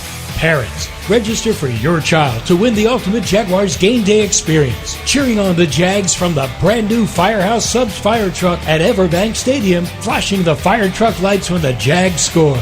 As honorary junior fire chief of the game, your child will receive a Firehouse Subs gift, and the whole family will receive 4 tickets and a parking pass to a home game this season. Visit Jaguars.com/sweepstakes to enter to win today. See website for terms and conditions. Mr. Chubby's Wings is a whole lot more than just wings. Craving the ultimate game day experience? Look no further. Swing by Mr. Chubby's and indulge in the biggest and best wings in town, all while soaking up the lively atmosphere with fellow sports fans. With plenty of game day specials and locations on the West Side, Fleming Island, Ponte Vedra Beach, and new this season, EverBank Stadium, they're here for all your game day needs. Mr. Chubby's Wings is a proud partner of the Jacksonville Jaguars. Mr. Chubby's Wings, before the game, after the game, and during the game. As the official ticket marketplace of the Jacksonville Jaguars and the NFL, Ticketmaster has a wide selection of tickets available for every game. Whether you're cheering on the Jaguars at home or away, Ticketmaster has you covered. With Ticketmaster's interactive seat map, you'll get a 360-degree preview of your seat, so you can make sure you've got the best view of those pivotal plays. Plus, the Ticketmaster app makes it easy to sell or transfer tickets if your plans change. And mobile tickets make getting in on game day a breeze. Find tickets today at Ticketmaster.com/Jaguars. That's Ticketmaster.com/Jaguars. Headquartered in Jacksonville, Florida, CSI Companies partners with leading organizations across the country to deliver workforce solutions. As a proud sponsor of your Jacksonville Jaguars, CSI crafts personalized operations to fuel the success of businesses, both big and small. Whether it's finding the right talent for a job or seamlessly managing a project from start to finish, CSI has over 3 decades of experience in getting the job done. This is your workforce solutions reimagined. Visit CSICompanies.com.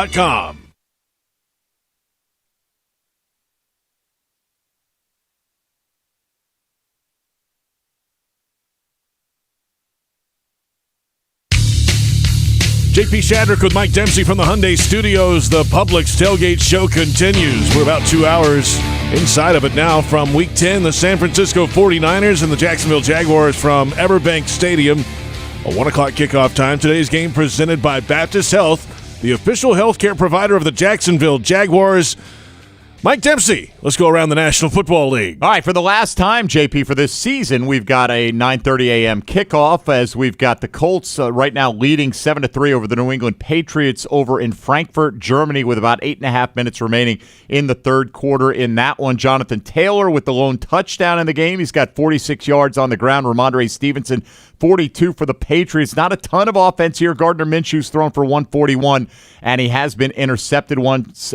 Each team's kicker has missed a field goal. Chad Ryland just missed a 35-yarder that would have drawn the Patriots to within a point. But 7-3 right now as the Colts trying to even their record at 5-5. The Patriots at 2-7 with a loss. Bill Belichick moves within 5 losses of being the all-time losingest coach in the history of the National Football League. That pleases me for some strange reason. All right, elsewhere around the NFL, JP, New Orleans Saints wide receiver Michael Thomas was arrested Friday evening in Kenner, Louisiana, charged with simple battery and criminal mischief. The charges are misdemeanors. Thomas's arrest followed a confrontation with a construction worker who was working on a house being built in the same neighborhood as Thomas's. According to a police report, the victim stated that Thomas began yelling at him about parking in front of his house and verbally threatened to harm him. The victim then began recording the incident. Thomas got upset with that. He picked up a brick, threw it at the windshield of his truck,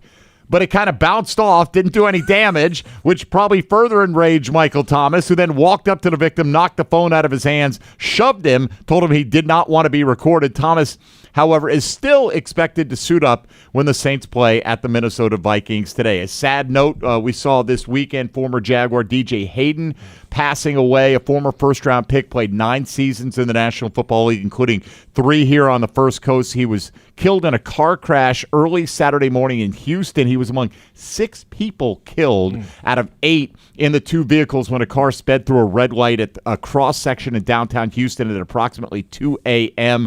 That, according to the Houston PD. Hayden was only 33 years old. Obviously, condolences going out to his family and friends. No doubt about that. And somebody I saw on social media on X reposted part of his mic'd up when he was here in one of the games down in Houston, playing in his hometown against the Texans. And yeah, certainly a tragedy there. The Jaguars and the 49ers coming up today. Daryl Johnston is part of the TV crew, the NFL on Fox. The Moose, the former Dallas Cowboys fullback, a 1989 draft pick of the Cowboys. They, of course, won the Super Bowl at the end of the 1992 season for the first time, in that group at least. At what point, though, did he realize that they had turned the corner from 1-15 and rock bottom to a Super Bowl champ? One of the big things for me was, playing at Syracuse University, at a very competitive collegiate level of football, and seeing the talent that was around me there, seeing the guys that had gone on and had an NFL opportunity, but then seeing guys like Troy Aikman, Michael Irvin, Charles Haley, Emmitt Smith, Darren Woodson. I mean, it was a different type of athlete. And so, number one, you started to recognize the talent that Jimmy Johnson was assembling on that roster. Now, for the first couple of seasons, there was different reasons. Year one, you're in a total rebuild, and it takes a long time. It takes a lot longer than I think fans and people interested in that team want to be patient with, of learning how to win as a group together. So I was very impressed in how quickly Jacksonville was able to do that last year in Doug Peterson's first season. Year two, we had that talent in place, and we had a similar season that they did last year. We started out 3-7 and finished 7-9 and just missed the playoffs.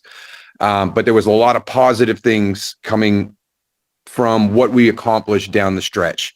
The biggest thing for us was the addition of Norv Turner. That spring, when Norv Turner came in and started to install his offense, and you looked at what we were watching on film from his time with the Rams, and you saw what Troy brought to the quarterback position, what Michael brought to the wide receiver position, what Emmett brought to the running back position. We just picked up Jay Novacek, what Jay Novacek brought to the tight end position in Norv's offense, what they asked of the fullback. to do for me in that offense. All of these were very different than our previous offense, and they fit our skill sets very, very well. So I think as we went through that off season in the spring of 91, getting ready for the 91 season, the expectations started to rise that not only do we have the talent, but now we have a system that really fits us well. I think defensively, we were already down the road. You know, Dave Wanstad had been there from day one, and those guys were really coming together. And I think a lot of people would never get this one right, but, you know, our first Super Bowl, one of the two sides of the football was number 1 in the NFL, and one of them was number 6 in the NFL. And everybody always says, well, it's got to be the offense that's number 1 with Troy and Michael and Emmett. It was actually our defense. Our offense was actually number 6 that year. We had the number 1 rated defense in the NFL our first Super Bowl season. So it's kind of that journey. And, you know, Jacksonville is on pace. You know, they're trending in the right direction for everybody to be excited. I'm not going to say they're going to win a Super Bowl in 2 years, but boy, I tell you, there's a lot of similarities of that step-by-step process that we went through in Dallas. Daryl Johnston with us from NFL on Fox. And you like Trevor? Did you like the conversation with him? And you know, would you be confident with him in your huddle? Always have liked him. He's kind of that old soul. You know, I think there's a few comments early in his career where it seemed a little bit flippant. But make no mistake about it, winning football games is very, very important to Trevor Lawrence. You watch him on tape. He's a lot more athletic than you expect from 6'6". He can make every throw. There was a few this week watching where, you know, they play that coverage and you're trying to high-low somebody. So you got the guy in the flat in the corner squeezing the flat, and then he starts to draw back. And he sees that, and he gets that ball up and over that corner that's dropping back in front of the safety. You know, there's a handful of throws over the games that I watched that I went back and watched again. And, you know, is that too risky? Is that somebody he didn't see? And every time I would go back and watch it, there's just confidence there that I can make that throw. So that's a huge thing. And I think he's also patient. He doesn't try to force it. You know, there's been so much emphasis put on the explosive play in today's NFL. But it's only there when you have an opportunity to take it. And I see so many quarterbacks, especially the younger quarterbacks, you know, going deep downfield. It's into double coverage. It's into triple coverage. And hey, I trust my guy. I'm like, well, you know, hey, that's fantastic, but let's trust him in the one-on-one situation, not the 2 and 3-on-1 situation. A lot to ask. Daryl Johnston with us from the NFL on Fox, former Cowboys fullback, of course. All right, the San Francisco 49ers, they've dropped 3 in a row. They're a little healthier, though, than they were. The offensive line still has some question marks going into this game, but it's a physical brand of football. They can run it with McCaffrey. He's leading the league, obviously, in rushing so far. What is it about McCaffrey's style that you like as a running back? You know, I think ETN is similar to what Christian McCaffrey does. And the more he works at being able to be displaced outside of the formation and work on running his routes, you know, I think you see the value that Christian McCaffrey brings to San Francisco. Every defensive coordinator we talked to Coach Caldwell yesterday, and he talked about it. You know, the system is the system, and where San Francisco really stresses you is the talent that they put in those positions. And what you've seen over the last 3 weeks is when you've got a Christian McCaffrey who's not 100%. You don't have Deebo Samuel in the lineup. You don't have Trent Williams in the lineup. You know, those are some big losses. San Francisco is going to do what they do, but when they don't have the people that play at that high level, it's going to drop. And, you know, has some of that burden been placed on Brock Purdy? I don't know. I'm not like everybody else across the country. If you go back and watch these games, does he make a couple of mistakes? Yeah, but if you go back into that 5-week stretch when they were 5-0, he's still making some of those types of throws. They just didn't have the interceptions. They're dropped. There's a play by the defender on the ball, and he doesn't make that catch. But in the 0-3 run, you'll also go back and you'll see Brock Purdy make some fabulous throws, extend plays. You know, he's still throwing back into the middle of the field, you know, moving left or moving right, which is dangerous. But you know, he's making those throws. And so I think when you look at it, it's really not the play of Brock Purdy. Maybe it was the pressure that was put on him because that supporting cast had gotten hit with the injuries, and that offense as a unit was not functioning at the level they were the first 5 weeks. I think the responsibility lies more on the defensive side of the ball. I really feel that that's where there's something not quite right, and that offense has not been able to keep pace with a Cincinnati or a Minnesota or a Cleveland. It's Daryl Johnston, the Moose from the NFL on Fox, and more with Daryl coming up in the final hour on Countdown to Kickoff on the Jaguars Radio Network. That starts at noon. You can hear the full conversation now on the official Jaguars Podcast Network. That's free on iTunes, Spotify, or wherever you download podcasts. A good 15 minutes with Daryl Johnston. Love it. Yesterday. And catch it out now on Jaguars.com as well. Click the podcast tab at the top of the homepage, and plenty more ahead. We're back in a moment. In about 15 minutes, though, it's a fantasy forecast and Frank Frangie in the broadcast booth. Up next in Actives, we'll hear from Bucky Brooks and John Ozier. We're an hour and a half from kickoff in Week 10, the 49ers and the Jaguars. And this is the Publix Tailgate Show on Jaguars Radio.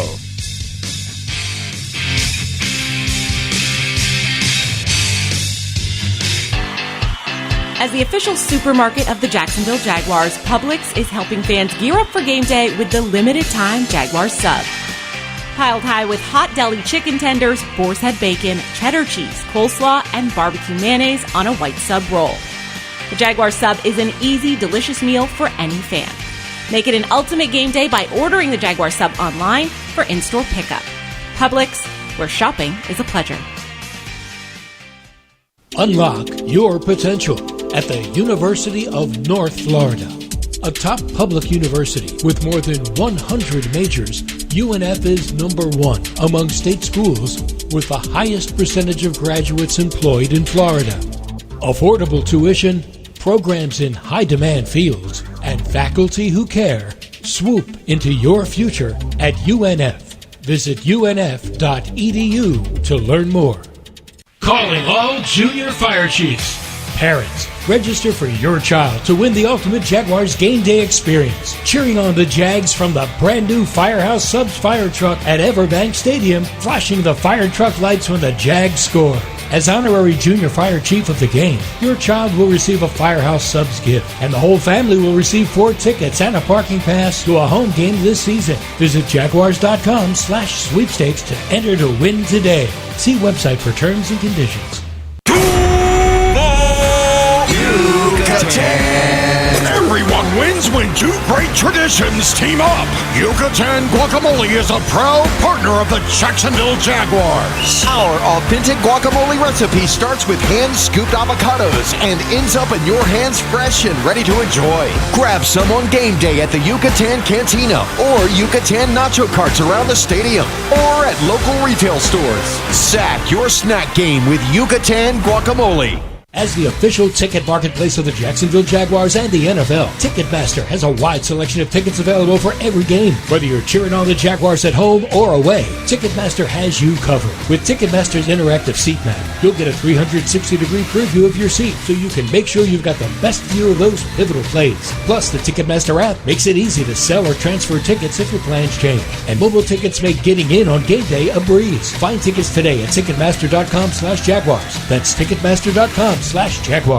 Revente Cognac blends community and quality to create a premium liqueur that embodies the unique essence of its consumers. Make a Revente Cognac Jag cocktail at home today with 1.5 ounces of Revente Cognac, 1 ounce blue curacao, and a splash of Sprite. Full recipe available at jagyak.reventecognac.com. Follow Revente Cognac on social media at Revente Cognac and visit ReventeCognac.com today. Must be 21 or older to purchase. Please drink responsibly.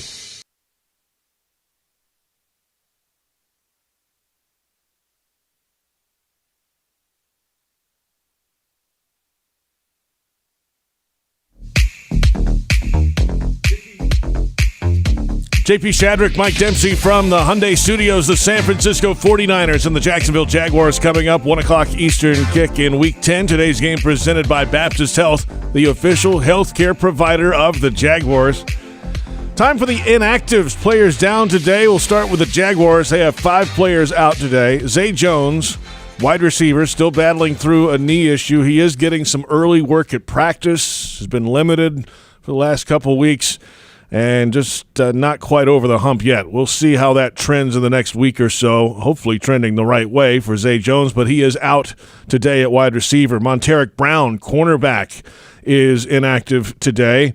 Yasir Abdullah, outside linebacker, a rookie, is out. Cole Van Lannen, offensive lineman, inactive, and defensive tackle Angelo Blackson is inactive today as well.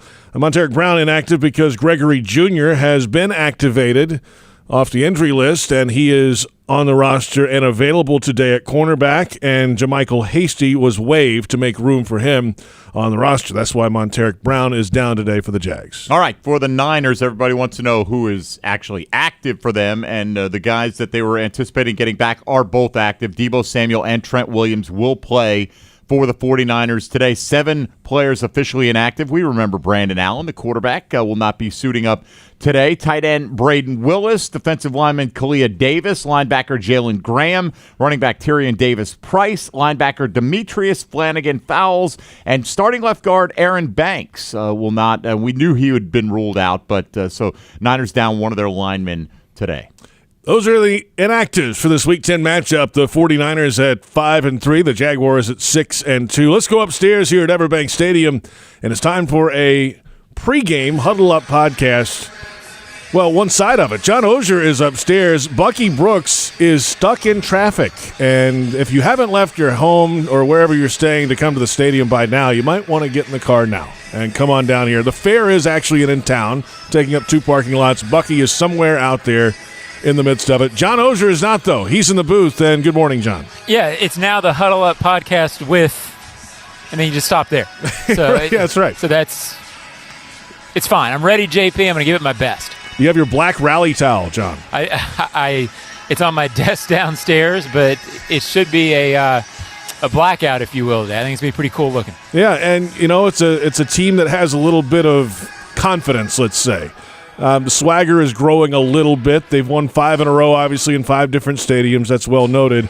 But coming out of the bye week, can they carry that momentum forward? That's been a question all week long. What will this thing really look and feel like? They're talking the right way in the locker room this week, John. Yeah, and, I think if you don't beat this team, it doesn't necessarily mean that the bye cost you. I mean, this is obviously a really good team, the 49ers. It's one of 4 or 5 games you looked at before the season and said, if everything's as you think it'll be, it could go either way. I thought what was interesting was when Doug Peterson was asked this week about this being a prove-it game or a statement game. He's sort of embraced that in the past when he's been asked that and didn't really go there as much with this. I think he looks at it, his team's won 11 of 13, the Jaguars.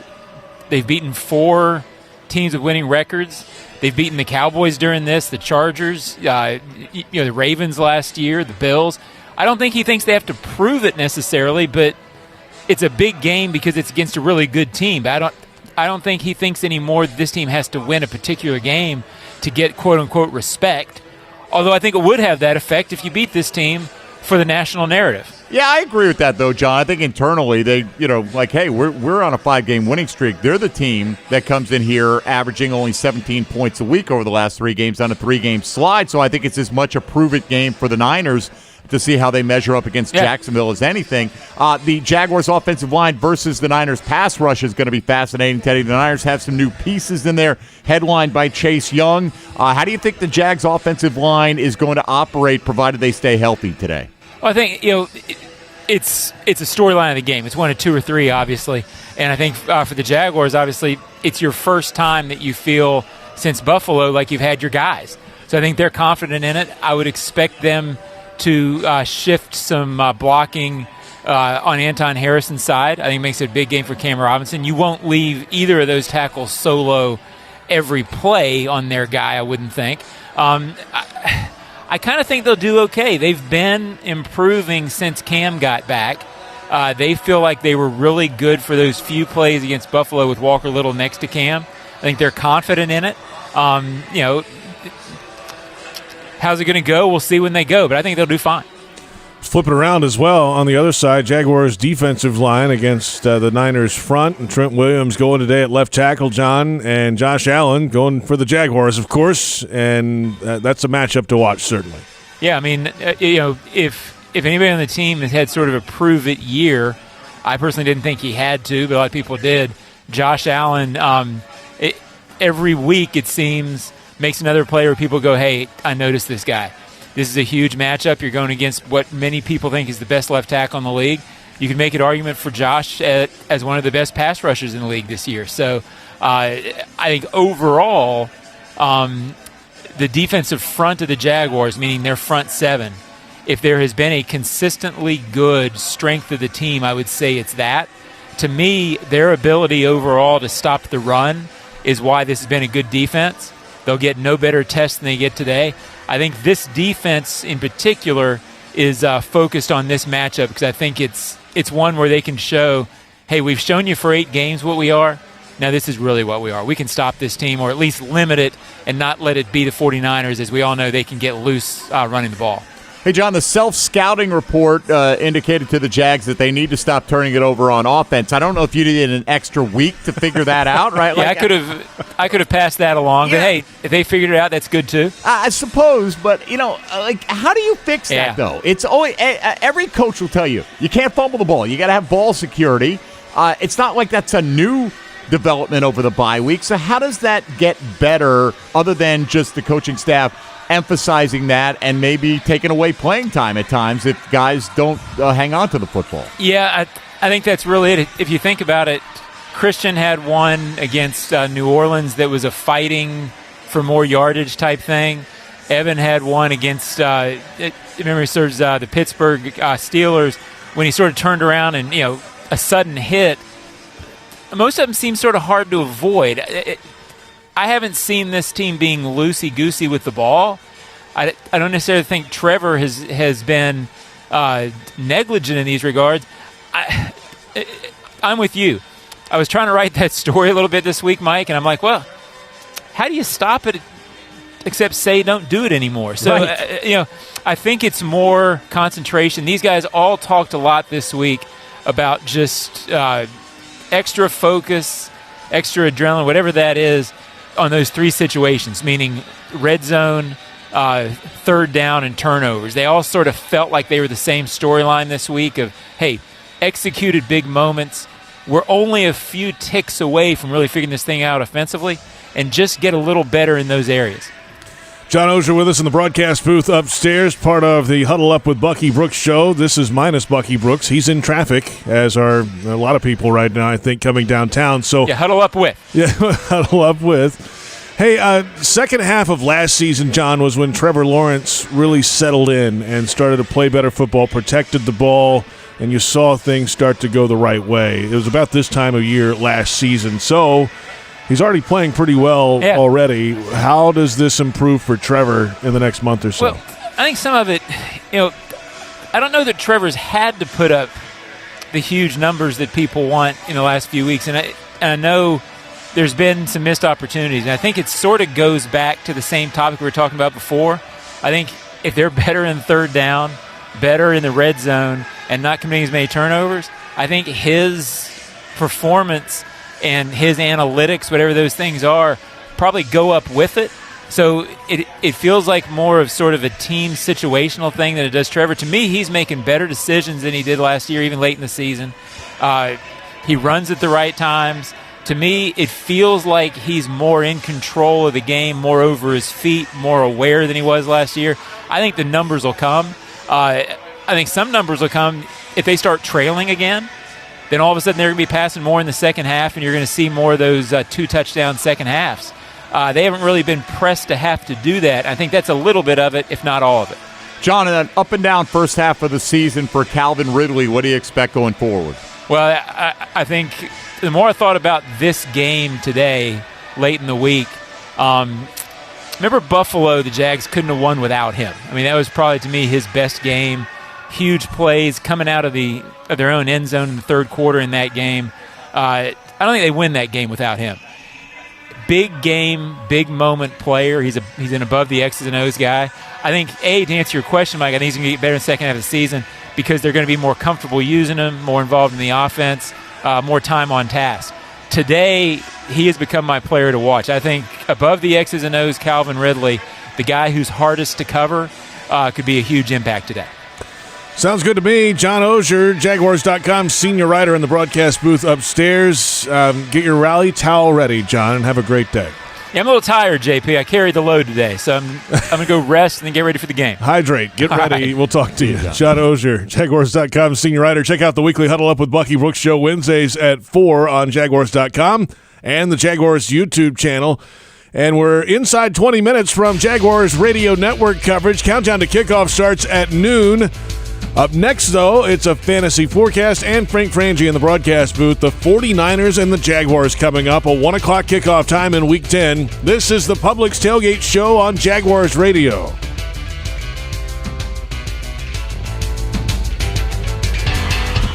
As the official supermarket of the Jacksonville Jaguars, Publix is helping fans gear up for game day with the limited-time Jaguars sub. Piled high with hot deli chicken tenders, boar's head bacon, cheddar cheese, coleslaw, and barbecue mayonnaise on a white sub roll. The Jaguars sub is an easy, delicious meal for any fan. Make it an ultimate game day by ordering the Jaguars sub online for in-store pickup. Publix, where shopping is a pleasure. Unlock your potential at the University of North Florida. A top public university with more than 100 majors, UNF is number one among state schools with the highest percentage of graduates employed in Florida. Affordable tuition, programs in high-demand fields, and faculty who care. Swoop into your future at UNF. Visit unf.edu to learn more.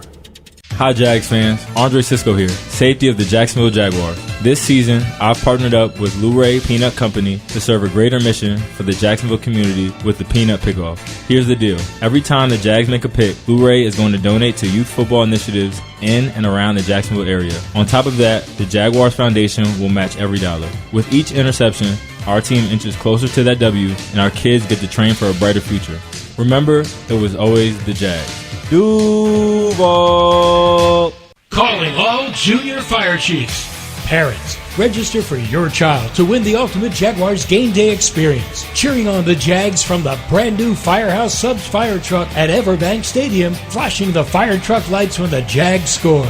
As honorary junior fire chief of the game, your child will receive a Firehouse Subs gift, and the whole family will receive 4 tickets and a parking pass to a home game this season. Visit Jaguars.com/sweepstakes to enter to win today. See website for terms and conditions.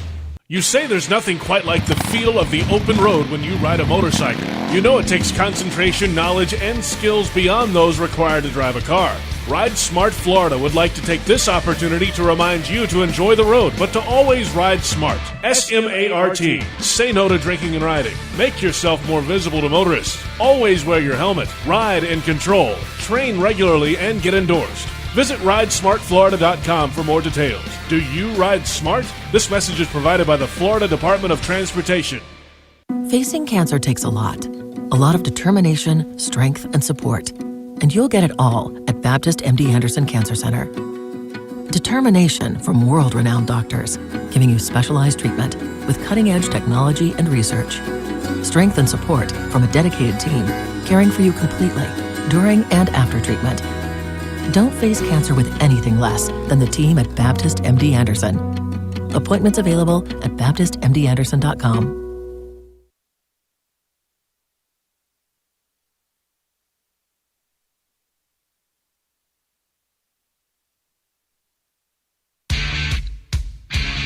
This is the Publix Tailgate Show. Publix, where shopping is a pleasure. JP Shadrick with Mike Dempsey in the Hyundai Studios. The San Francisco 49ers and the Jacksonville Jaguars. A 1 o'clock kickoff time at EverBank Stadium. Today's game is presented by Baptist Health, the official healthcare provider of the Jacksonville Jaguars. And a reminder that Tuesday, November 14th, that's 2 days from now, from 5 to 6 p.m., head to the Publix at University Square to meet Jaguars players for a special appearance.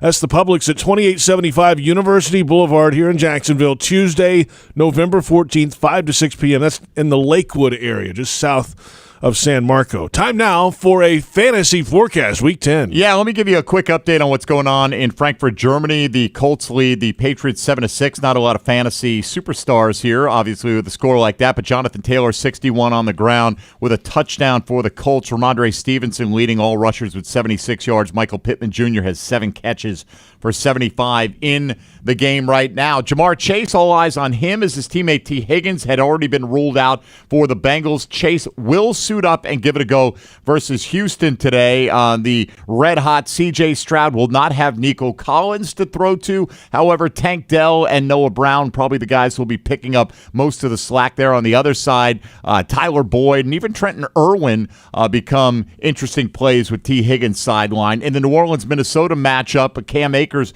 went on injured reserve earlier this week, so more of a workload for Alexander Mattison, but it's a pretty tough matchup versus that Saints front seven. The Tampa Bay Buccaneers got shredded last week by C.J. Stroud. They faced Tennessee this week. Will Levis has been named the starter going forward this season, has had a really strong connection with DeAndre Hopkins, and if you're looking for a second quarterback in Superflex, Levis is in a good spot there. Hopkins probably a top 12 wide receiver this week. Cleveland at Baltimore, also in the 1 o'clock window today. All eyes on Keaton Mitchell, who had the breakout performance at running back, had the most yards rushing of any player in the league last week, dealing with a hamstring injury. He is active. Not sure how much he's going to play behind Gus Edwards today. And then in the 4 o'clock window, a couple of games to note. Atlanta at Arizona. Kyler Murray makes his season debut, returning from injury there, but you probably don't want to be overly aggressive putting him in a lineup. It's a new offense, and he'll be out there for the first time, but he will have James Conner in the backfield, and Jonathan Gannon, the head coach of the Cardinals, described him as our workhorse this week.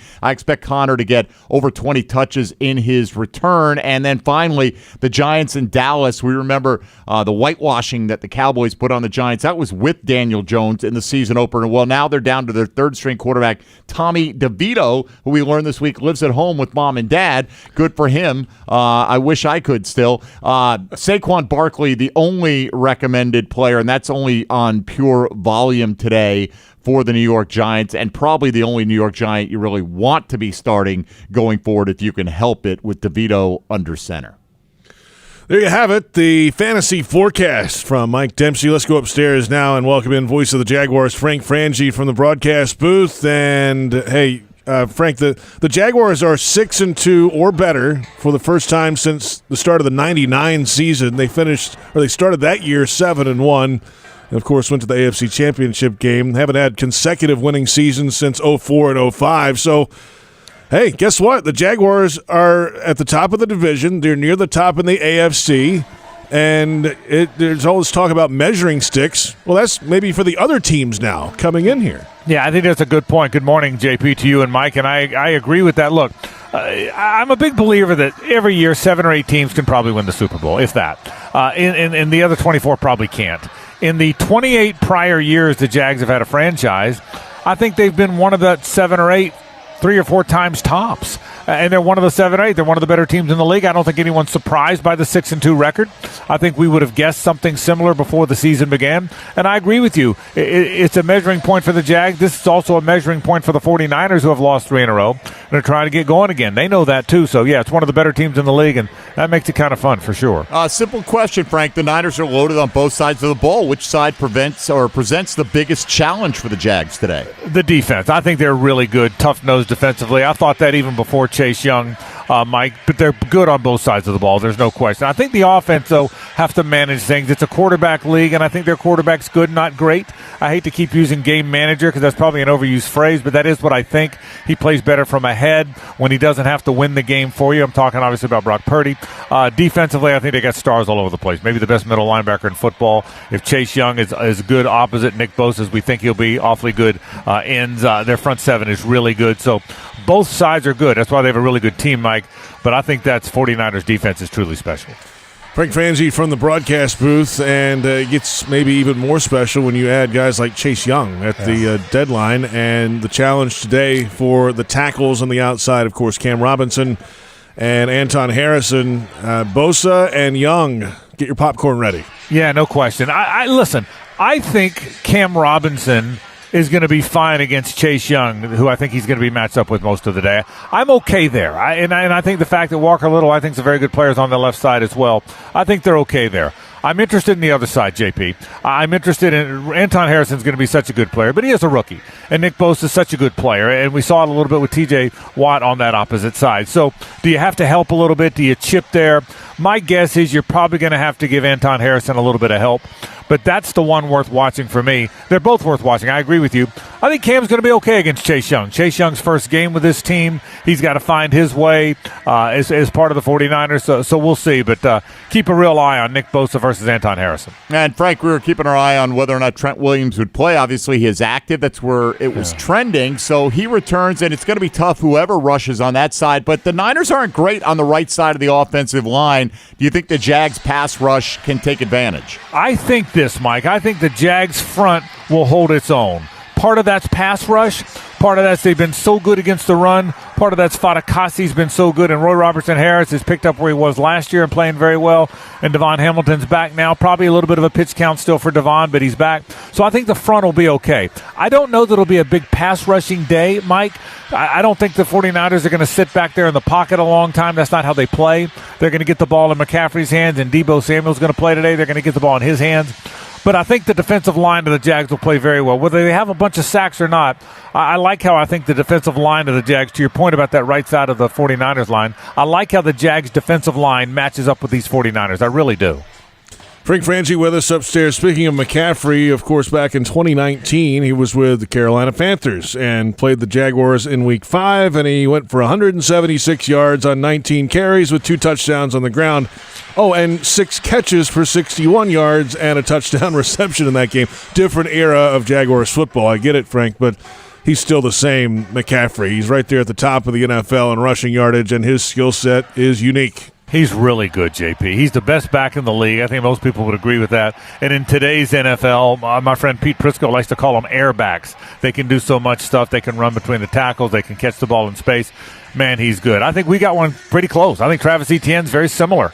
But, boy, Christian McCaffrey is so good, JP. He is just a really good football player, and I'm glad you referenced the game when he was with the Panthers. That one's still buzzing in my mind. I remember it so clearly. He is such a good player. And look, controlling him is how you beat the 49ers. If he gets loose, it's a hard game. If you can control him, you're not going to stop him, but if you can just keep him under wraps a little bit, you beat the 49ers. That's such a big, big part of this game. Frank, just give us a player you think that we haven't discussed that is going to factor in big for the Jags today. I think, Mike, I'm probably going to go defense. I think the most important guys to me today are those 2 linebackers who are playing at such a great level, Foye Oluokun and Devin Lloyd. What a step forward he's made in his second year here. I think they're so important, Mike. The 49ers do so many different things with McCaffrey. They're going to do so many different things getting Deebo Samuel back today. Even Brandon Ayuk runs a lot of those little shallow crossers where the linebackers are in play if you're a zone for sure. I think Foye Oluokun and Devin Lloyd are just critically important. They've got to have good games if you're going to stop that 49ers offense. All right, Frank, get your rally towel out. You get one. I already got one. Got one when I walked in. I was all excited. I got my own rally towel, JP. I'm ready. Well, use it today. And we will, for sure. Thanks, fellas. Frank Frangie from the broadcast booth upstairs, getting ready for the 49ers and the Jaguars in Week 10. Coming off the bye week. Both teams coming out of the bye. San Francisco dropped 3 in a row before the bye week. The Jaguars won 5 straight, and this would be a great start to the second half, Mike, to get a W today. Absolutely. I mean, set the tone and you just continue the momentum. I think the Jags players are very confident. I think they're relishing the opportunity to take on this matchup. I was talking to one of the guys in the locker room this week, Cam Robinson. There's only a few guys that were around here in 2017, and he thought about this week, the build-up to this game for him felt similar to 2017 Seahawks week when that was kind of the big game. It got moved to 4 o'clock, remember, and the Jags were starting to win. And, okay, nobody's really picking the Jaguars in that game. They go out here and just beat the brakes off the Seahawks. That was the night they wanted to go fight the fans and all that stuff. That's what it reminded Cam Robinson of, the build up to this game. And if they get the win, that could carry some momentum ahead. Interesting, because I think the Jags right now are perceived to be better than they were. They're based on the winning streak that they're on. So, I'll take Cam's word for it. That's how they're feeling inside the locker room. Jaguars Radio Network coverage is next with Countdown to Kickoff. We'll hear from Fred Taylor and the final word before kick with Jags head coach Doug Peterson. This has been the Publix Tailgate Show on Jaguars Radio.